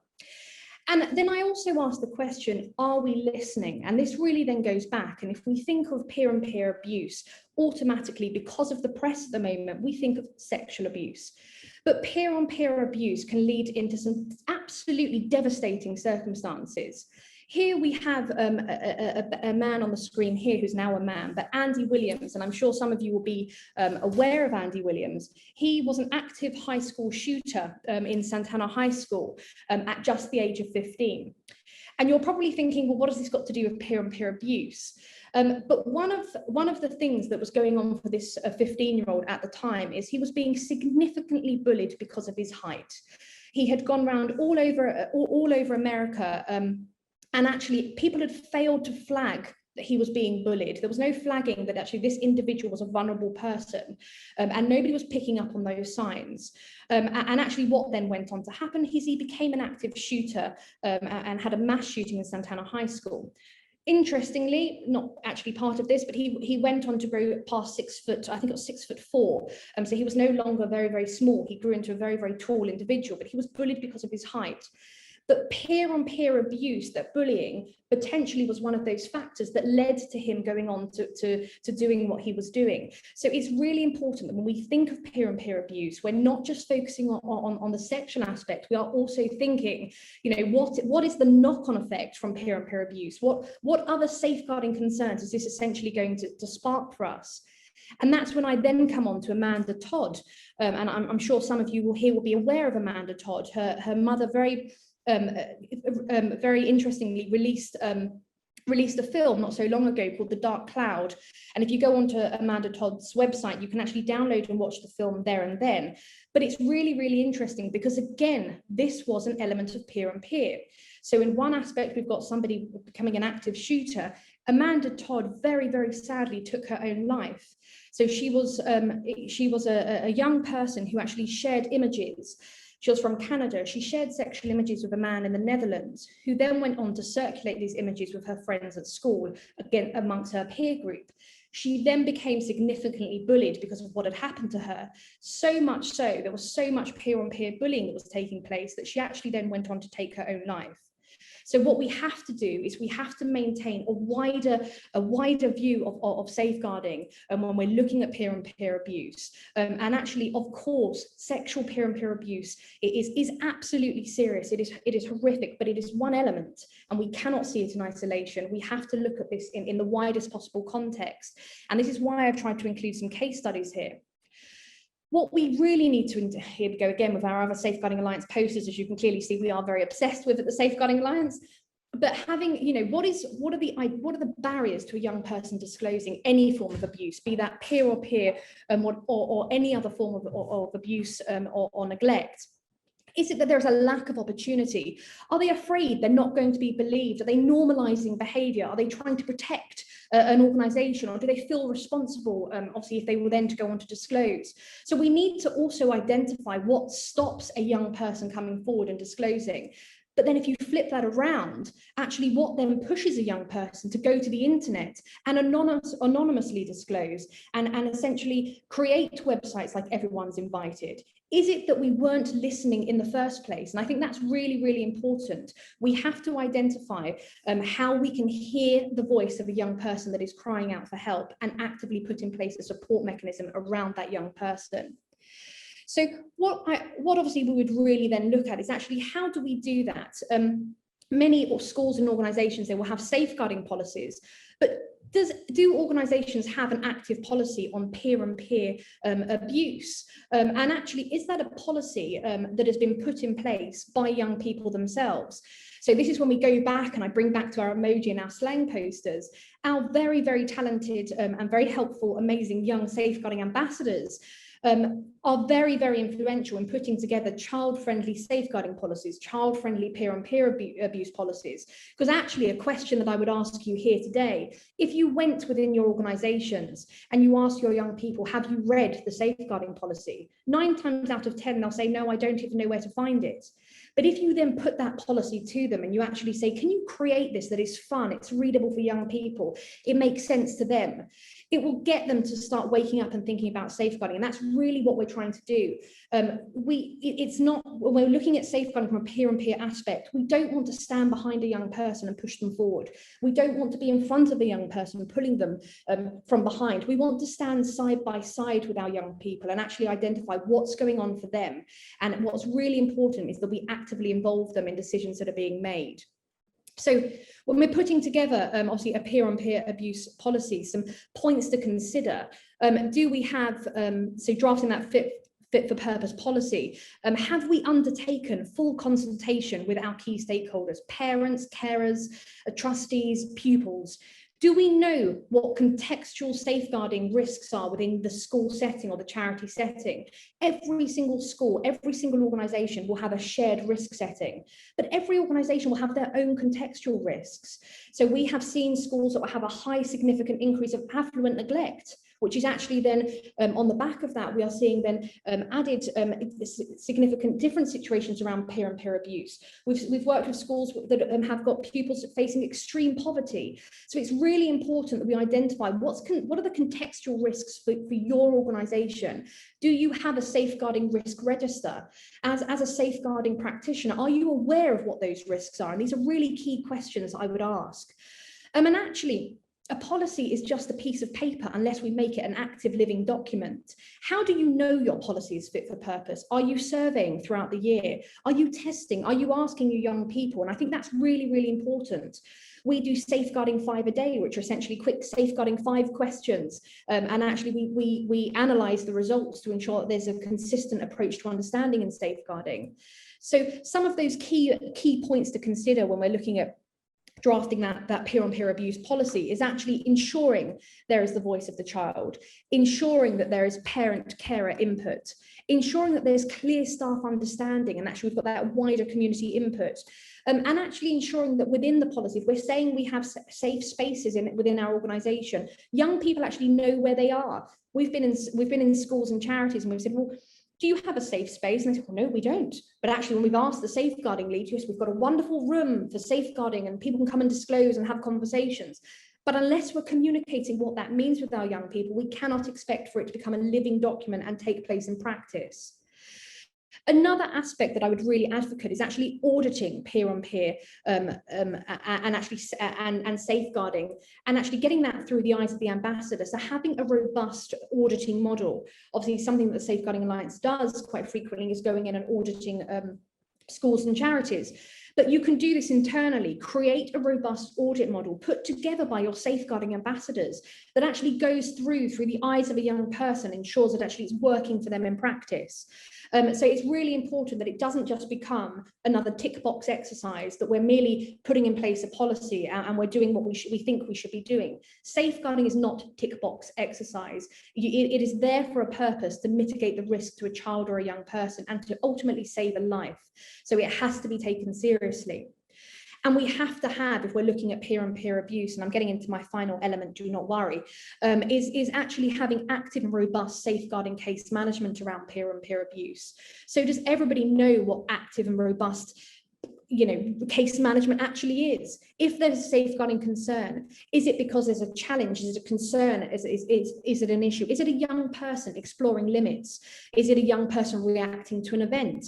Is this then actually creating a risky behavior that is actually then, we're then starting to see the consequence of the risky behavior, and we're going round in this constant case management circle.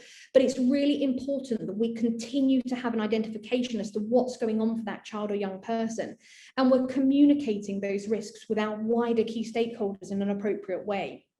So why do we safeguard, and why do we want to mitigate against peer-on-peer abuse? Well, actually, ultimately, we want to mitigate against child death, be that a child taking their own life, be that an active shooter situation, as I've shown you here today. We want to mitigate against post-traumatic stress disorders. We want to mitigate against adverse childhood experiences. Another key area of research that the Safeguarding Alliance are conducting presently is actually around LACEs, which is the legacy of adverse coronavirus experiences. We're starting to collate and see what's happening for those young people. But we really need to understand why we are safeguarding, why we are putting our mitigating factors in place. We want to mitigate against young people having impact trauma. So I've given a whirlwind speech of peer-on-peer abuse and actually tried to look at it in a widest possible context. I know I'm going to take some questions at the end, but if anybody did want to get in contact and actually have any copies of our research, etc. Our details are there. We are terrible with social media. I'm just going to let everybody else know that. But our email and contact details are there. So thank you so much for your time. I hope it hasn't been too quick, and I hope I've been to the point. So it's been a pleasure. Thank you so much. Thank you so much, Emily. And if any of the audience members want one or more of your wonderful posters, is that info@thesafeguardingalliance.org.uk address the best email address to contact you on to get one? Yes, absolutely. So info@thesafeguardingalliance.org.uk, but equally we have a free weekly safeguarding bulletin that you can subscribe to on our website. And we often send out resources, information, and keep everybody updated. It's completely free. You just subscribe on our website. And I think next week our young ambassadors are releasing our emoji poster, which is part of a 3-part series that they've put together.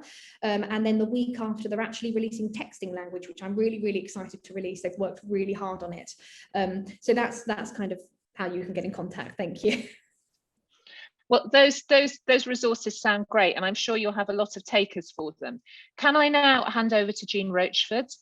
Jean Rochford is going to share with us lived experience of peer-on-peer abuse, sadly, and the lessons that she can share from that with other people in terms of protection and support for children in that situation. You'll probably all have noticed that we're running a little bit late. We're running approximately 20 minutes late, so I'm going to ask the next couple of speakers if they could be concise in their talks, but obviously we also want to hear the important messages they have to share with us. So Jean, I'm going to hand over to you now. Hello, my name's Jean and I live in Norfolk. I was sexually abused when I was a child by my elder brothers, which is, like you say, a peer-on-peer. It feels like my journey of recovering from incest has been a long one, and it's continuing.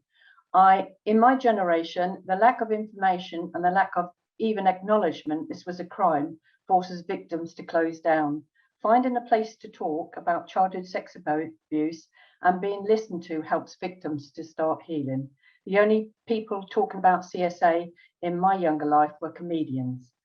I am one of 11. My view of the world now, after learning about ACEs, helped me to understand where I am at in understanding what happened to me as a survivor of CSA. I felt I was a slave in my family because I was one of the 2 eldest girls. Boys were better than girls because my mother had 7 girls and 4 boys. My childhood is a blur, and I couldn't tell you how I felt before a few weeks ago. Still, I am still learning, and I have light bulb moments. Alarmed and alone described how I felt when I was 6, being sexually abused. It has taken me all this time to find the words for how I felt. I didn't have the words when I was a child, and I think that's one of the problems. Children don't speak out. A child doesn't know what a child hasn't learned. Children need to be educated as early as possible about the ways they can be harmed, and also having a space to go to and being believed and helped. I was a teenager only by age. I was a sad person. My mother continued to have children until I was 15. My education was interrupted and I left school without any qualifications. This left me with very few options. I feel I missed out on being a teenager as I was a child, and then because of what happened to me and how I was treated within the family, I was a grown-up, which affected me when I became a mother. I never learnt those skills, so they were not in my toolbox. How would I know? I'd never experienced it. I was constantly questioning myself, and my parenting style was different to their dad's. At 18, I moved to London, which was massive for me, and I didn't know my way around a small city called Ely, not far from me. I progressed to moving into a room in Barons Court Road, and on my journey of going into accounts because someone had spotted my potential. I met and married my husband at 21, which now looking back on it, I was young and naive. I refused to have children in London as I had seen where we would have to live, and through the experience within his family who did have children, I didn't want that. We moved to Norfolk. I didn't want children, and that was my feelings. I thought the reasons at the time was that I'd brought up most of my siblings and I'd done my bit and was fully aware of the hard work involved. Being involved in research at King's College gave me a different answer. Elsa Montgomery had done research on younger women who had suffered CSA. They were choosing not to have children. Could this have been my reason? Made me feel more normal for what had happened to me. It was what women were choosing now, and they didn't have the pressure I had back in the day. Being a mother. In my generation, it was what was expected by society, family. A wife had children. So by 24, I had my first son, followed by my second son. I totally love my sons, but it wasn't my plan. I was an over-the-top mum, which I now know was not a good thing. I got no love or attention and worked through my childhood that affected me in the way that I brought up my children. When you things start to move in a victim of CSA, when you start to have children, you have to keep them safe, and that is in your main unconscious thought. The whole process of pregnancy and having a child with my past buried was traumatic. My labours were long. With my second child, at 6 months into my pregnancy, one of my sisters passed because of a car accident, and she was my child before I had my children. Not sure if it was postnatal depression or whether it was bereavement. I wasn't great, and with no help, we were expected just to get on with it. Suicide was a thought that had come to me, but I had kids, so I couldn't. I would like to add here that survivors of CSA, in my experience, we are left in a position we lack knowledge because of emotional disruption in our childhood. Choosing a partner will see us as vulnerable, who will either help us or will see us as vulnerable and use that to their advantage. The stats are very high that we end up in domestic abuse relationships. I tried to get help at 51 from my GP, but that didn't work, which delayed my recovery for many years. I eventually joined a group and went to counselling, which I started at 63 and went on till I was 65. After attending the group and learning from other survivors that having counsellors didn't make you worse off, as my doctor had informed me, so I started to attend. This was overwhelming for me, as my template for relationships was that I gave 100% to everyone else and nothing to me. It was a total turnaround, and I cried so much because someone would spend time on me and I didn't have to give it to anyone else. My eyes were also opened as to why I was like I was, and I chose to make changes. After a year, I went to the only space in Norfolk, Sue Lambert's, that helped CSA survivors. I was coming to the end of the time with them and not really getting the survivors group at all. When I met Marilyn Hawes, I see her on the television, and she was defending Andy Woodward, who had disclosed about his own childhood sex abuse within football, and Eric Bristow had dished him, saying man up and be a man and that sort of thing. And I was so impressed with the way that she was speaking. I took down her charity and put her phone number in my phone. I didn't contact her for about a fortnight, because previous to seeing this, I'd written to MPs and prime ministers and actually been rejected. So I felt that the easiest way of being rejected was to text her, but she didn't reject me. She actually came straight back to me. And this was the start of my healing and speaking up. I did many things to get where I am now. I found someone who got me, and that was Marilyn, which led me to meet Tina and many more people on many occasions. My boundaries had been broken when I was a child by my brothers. I didn't have any in place as far as my own family were concerned. Putting them in place wasn't popular, but I did it. I felt at this time I was left in a desert and all my family were speaking in a different language. I felt I'd given my all to everyone in my family and they had deserted me. That alarmed and aloneness again. I now know it is lack of understanding, and seeing me change was hard for them. How did they think it was for me? Might be an interesting question that I will ask and hopefully get answers one day. I had always been a pleaser, and that was their norm, and they benefited by it. It is difficult to speak out when it's within your family, as it creates tension, which is another trauma I am having to overcome. Since meeting Marilyn and Tina, I've been involved in many campaigning for services that work for victims. I've done the Truth Project, which was a brilliant thing to do. I've helped with several research projects. I've set up many days for Marilyn to come to Norfolk. We're now in touch with the High Sheriff of Norfolk, who we will hopefully get help from him. I'm hoping to do a 3-day event in Norwich Forum next year, which will exhibit survivors' portraits, however the survivor wanted the photo taken.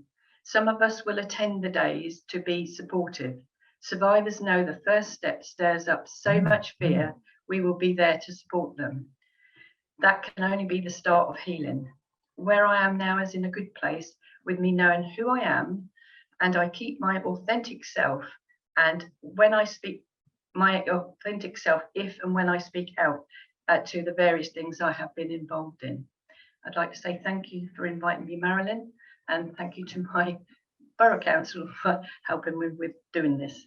And thank you for the day. Thank you so much, Jean. That was an incredibly insightful personal perspective on the issues we're talking about.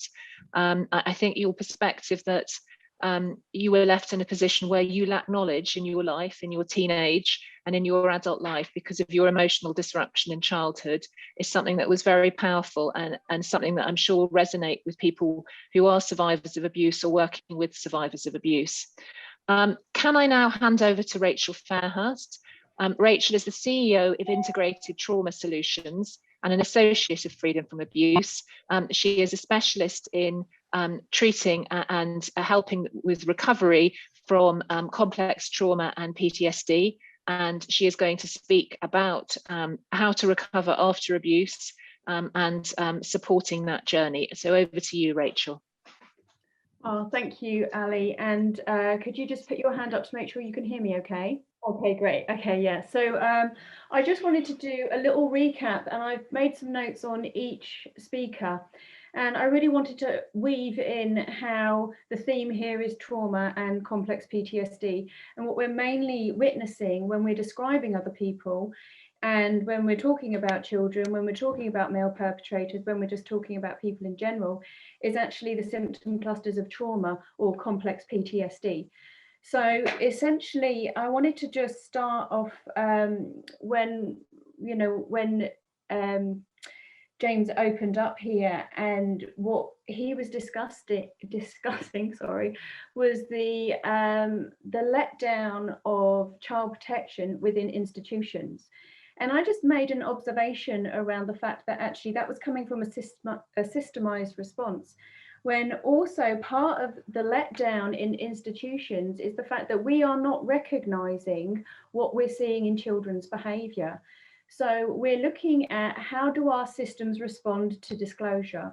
We're not looking at how are we as adults working in schools, in institutions, observing this behavior and recognizing that this is potentially in result of abuse.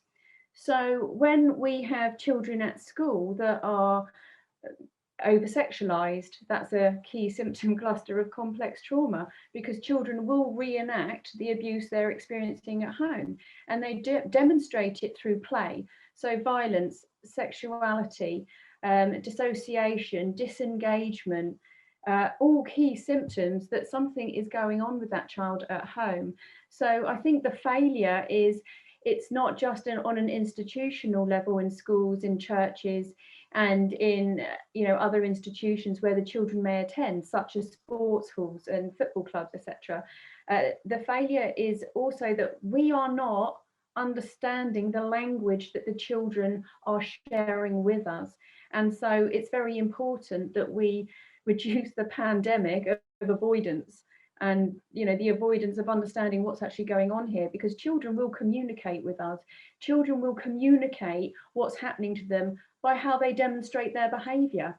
So essentially it's up to us to expand our knowledge. We need to be really observing what's happening here, because when you have a child that won't engage, or you have a very disruptive child, what they're expressing is certain symptom clusters of complex trauma or PTSD. And we need to be a little bit more clued up on what that looks like, so we can respond to that, and then we can integrate that into our system, rather than having a system that is the mop up afterwards. We need to be having a system that is interactive and a lot faster in responding. So I just made a couple of notes about that, really, because I thought it was interesting how we're looking at something as a result of it being over, rather than looking at something as it's happening. So I really wanted to get that point across there. And also, one of the main clusters that children will display are the re-experiencing symptom clusters. So a re-experiencing symptom cluster of childhood abuse, like I just mentioned, would maybe be the reenactment of sexual acts, over-sexualization, that feeds into peer-and-peer abuse. Psychologically abusive children, children that consistently bully, children that are consistently violent, children that are always disruptive or disengaging, children that are doing that. What we're seeing is an external response to an internal system. So when a child has been abused, that may be physically, emotionally, psychologically, sexually, they may be experiencing neglect. What's happening on the inside is an area of the brain is called the limbic system. And when a child experiences abuse, that limbic system becomes hyper aroused. And by that, what I mean is it's consistently activated, because when a child has a memory of abuse, and that's not just a flashback as in a visual flashback, they can have auditory flashbacks, they can have all senses as flashbacks. So they even get physical flashbacks of the abuse occurring in their body. So they can be sat at a desk, and their body can start to feel like the abuse is happening to them right then. So they also have emotional flashbacks. So they have an intense emotional feeling in their body, which becomes a physical reaction whilst they're sat down trying to learn maths. So they can completely disassociate, they can completely react. So we're looking at reactive behaviour as a consequence to an internal system. And we need to be a lot more aware of that's what's happening, because otherwise we're letting this child sit there, re-experience abuse over and over again, just because we don't understand what's going on. And we just want them to sit down, and we want them to do their work because we want a good Ofsted report. So we need to expand our knowledge on children and how they are responding to abuse and what that looks like. Because if we don't know what that looks like, that child doesn't know what that looks like. And if that child doesn't know what that looks like, how are they going to disclose? How are they going to know to tell you what's going on? So I really think we need to start creating future thinking schools, future thinking services, and in the integration of that needs to be an expanded knowledge of trauma and abuse. So everyone I work with have had severe adverse childhood experiences. I myself experienced every single adverse childhood experience by the age of 4 and continue to do so for many years. Nobody noticed that there was something wrong. People don't notice that, you know, what's going on with the child, because all they're looking at is the behaviour. So we need to change our culture. We need to change the way we think and we view children and teenagers and adults. We need to start changing the culture around this, really. And I know that schools do so much good work, and school counsellors are working really, really hard to support children in this environment. However, what we need to do is give them the correct tools, give them the correct information. Children need to be given psychological education on trauma. So as soon as a child understands what's happening to them is a result of what they experienced, they're able to actually start to separate themselves from abuse, because otherwise they continuously experience themselves as these symptom clusters. So they feel that there's something wrong with them. They don't realise that what they're experiencing is because of what happened to them. So we need to make sure children are receiving psychological education on the symptoms of trauma, what adverse childhood experiences are and how it impacts them. Because as soon as a child realises that they're reacting because that's what's happening in their brain, they can stop reacting. They're like, oh, I notice I'm having that thing now. So it's our duty as adults that have awareness, that have power, that have resources to give this to the children and to give it to teachers and to school counsellors and to anyone working in services. We need to create a future thinking version of what we want that child to look like. You know, if we want that child to be functioning in a healthy way in society, we need to make sure we're giving them the tools, awareness, understanding and information for them to do that for themselves more than for us. So future thinking children are essentially their version of themselves, not our version of their trauma. So we need to just start integrating this now, because there has been a pandemic, but there's been a pandemic going on forever, which is avoidance. And that is avoiding the conversation of sexual abuse because it's uncomfortable, avoiding integrating, you know, what we really need for children is a disclosure pathway. So we talk about disclosure pathways and triaging in schools for professionals and what they do, but what about the child? The child needs to know what the pathway is for them if they disclose. And I think that's really, really important. So I've picked up a number of you guys have been talking about different pathways for disclosure. I want to see a pathway of disclosure of information for a child, because when you're going to disclose, or you want to disclose, or you finally understand what's been happening to you is wrong, you're terrified of where that information goes, because firstly, the child thinks it's going to go straight back to their parents and they're going to be sent back to their parents. So we need a mapping system for children to understand what's going to happen with the information and how it may be, you know, it's going to keep them safe, or is it not going to keep them safe? So that's what we need for the children. When Dr. Vincent Folletti was doing his presentation, and the, you know, all the research, which has just been fantastic and opened so many doorways for further research, further information. And everyone I work with that has had complex trauma as a result of adverse childhood experiences has always had come with multiple mental health diagnoses.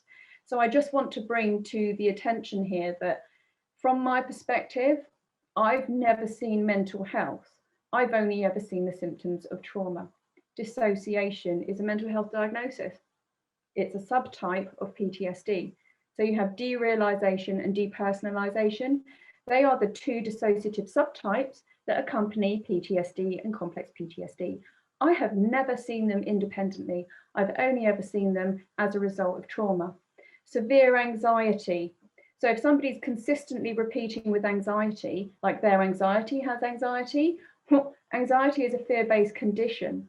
PTSD is a fear-based condition. So we need to be looking deeper. Whatever is presented to us in children, teenagers and adults, we need to be looking at what's actually behind the presentation rather than just taking things on face value. So essentially depression, anxiety, depersonalization, dissociation, self-injurious behaviour. So a number of people I work with have had severe eating disorders, and that's comorbid, which means co-occurring. So that's alongside their complex trauma. However, after going through a specific treatment plan, they completely recover. We reduce all of the symptom clusters, then essentially we can bring in line whatever is co-occurring with that, like an eating disorder, like an addiction, because self-harming goes into many, many levels. And for example, addiction and trauma in the brain work together to keep a person in a perpetual state of trauma, because the addiction, what they get from the addiction, you know, they feel good. You know, it might be the first time they've ever felt good was the time they took drugs or started drinking alcohol. That might be the first time they ever experienced joy or warmth, or they felt happy.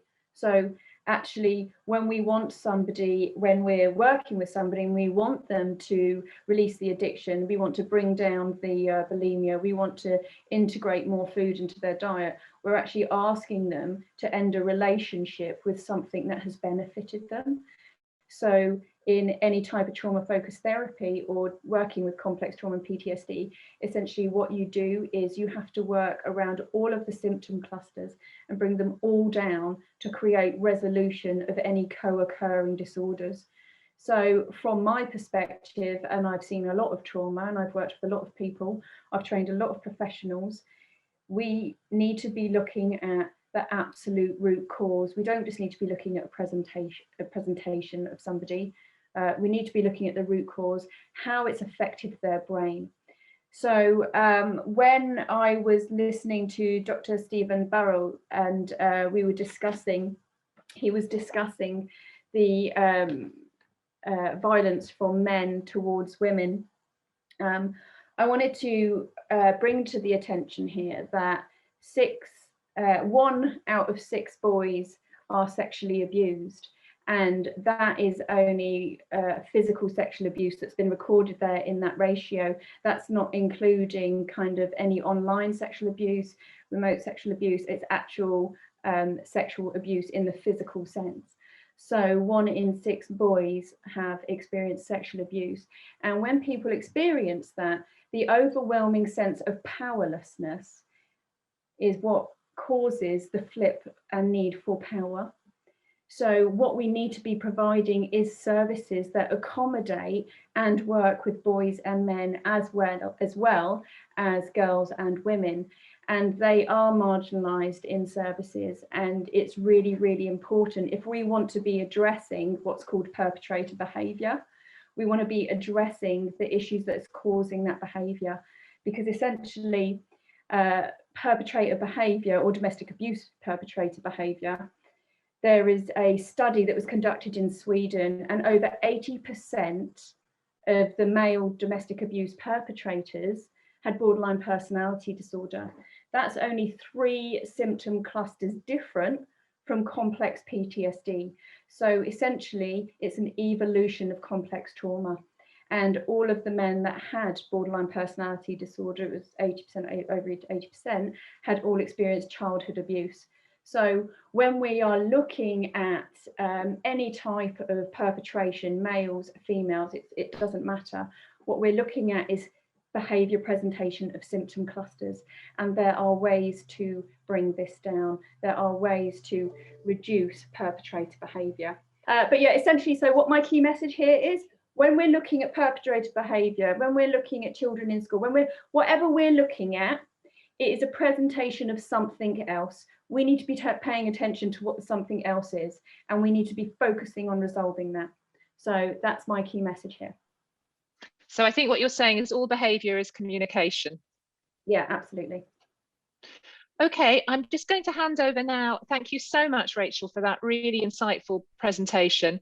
I'm going to hand over to Marilyn Hawes from Freedom from Abuse. Marilyn, I think we're obviously quite tight for time. I know that you want to say a few concluding remarks, and I'm sure that you might want to pick up on what Rachel has said about future thinking services and how to help schools, other settings, other institutions become future thinking, and perhaps the training that your organisation can offer to help with that. Yeah, thank you very much, Ali. Before I start, of course, referencing Rachel's 1 in 6, as those of you that know me, and Bernard knows me for like decades. He's one of the first people I actually contacted when 3 of my boys were sexually abused by the head teacher and I was a deputy head. So I have been on that PTS journey that Rachel mentions. I was in trauma, suicidal, you name it, for years. I wrote a book and Bernard very, very kindly appraised it for me on that journey I went through.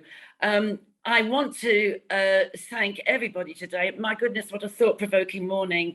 Thank you for supporting me. And Ali, Leigh Day are just awesome. This is the second conference this year they've supported. Not only have they supported this, but they've supported the payment of my one dream, which was to lay down a story of grooming that can be listened to. And Leigh Day very generously paid for a scriptwriter to write Can't We Be Friends? And it's how my journey started, how that man first groomed me before I'd even started at the school, when I was in a church pew, when my boy, who's now 41, was then 2, and the twins that he went on to abuse weren't even born, and I was pregnant with my daughter. It's called Can't We Be Friends? It was being written by Brian Daniels, a well-known playwright. It's out on a podcast, it's just come out, and thank you, Janet, for doing all of that. Referencing Dr. Vincent, we've written a course called Giving Your Child Wings, which is looking at better parenting. They don't get born with a book. And it's looking at, from the moment you're pregnant, what does attachment look like? But it's actually quite a comical course as well. It's quite good fun. Together, Rachel and I have put together an accredited course called Be the Child. It's not turning schools into trauma therapists, but it does encourage the teachers to look at what is happening with these various behaviours, hyperarousal, hypoarousal, and it's going very well. But I would urge any school listening, please get Rachel in to do this diploma course, so you will have an in-house trained expert on your team, so you don't have to wait 18 months for CAMS, and it can be sorted straight away. So there's that she offers, the parenting skills that we offer. We do another course called Beauty or the Beast, looking at toxic relationships versus healthy ones. We do another one called Pitfalls for Teens, which looks at pornography. What's the difference between sex and intimacy? You know, the fact that consent rests on respect. Respect comes first. And I think that's what's missing in so many children's lives. And I don't think social media helps in any way, shape or form. So I just want to round this up, thanking everybody hugely with the bottom of my heart for your continued support. I'm really hopeful that Leigh Day will do another one in the spring so that we can keep this rolling. There's some speakers of you here who I really want to get on again, and we'll do something, because as this evolves and our future thinking and our future teaching, as this evolves, I'm sure within the next 4 or 5 months, there's going to be other issues where we can have another conference and something else will be on our horizon. So thank you so much to everybody. Have a great weekend.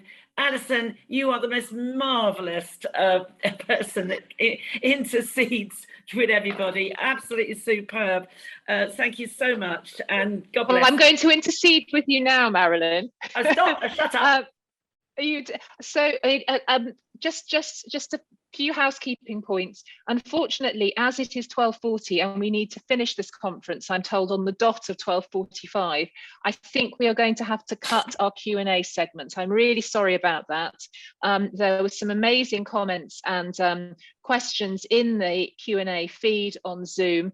I think, though, if we start going through those questions, it would be very difficult to just pick. Literally, it would have to be 1 or 2.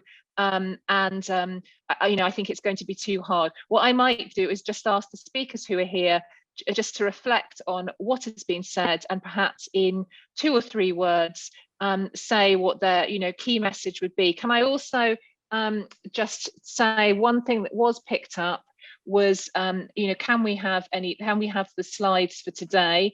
That is up to the speakers. If speakers are willing to share their slides, if they could share them with us at Leigh. We can then share them with anybody who wants to contact us at the events@leigh.co.uk email address.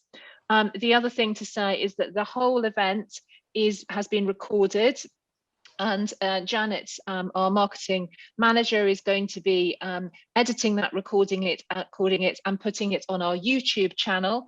So in due course, it will be available to be viewed again, and you'll be able to then look at the slides on the video.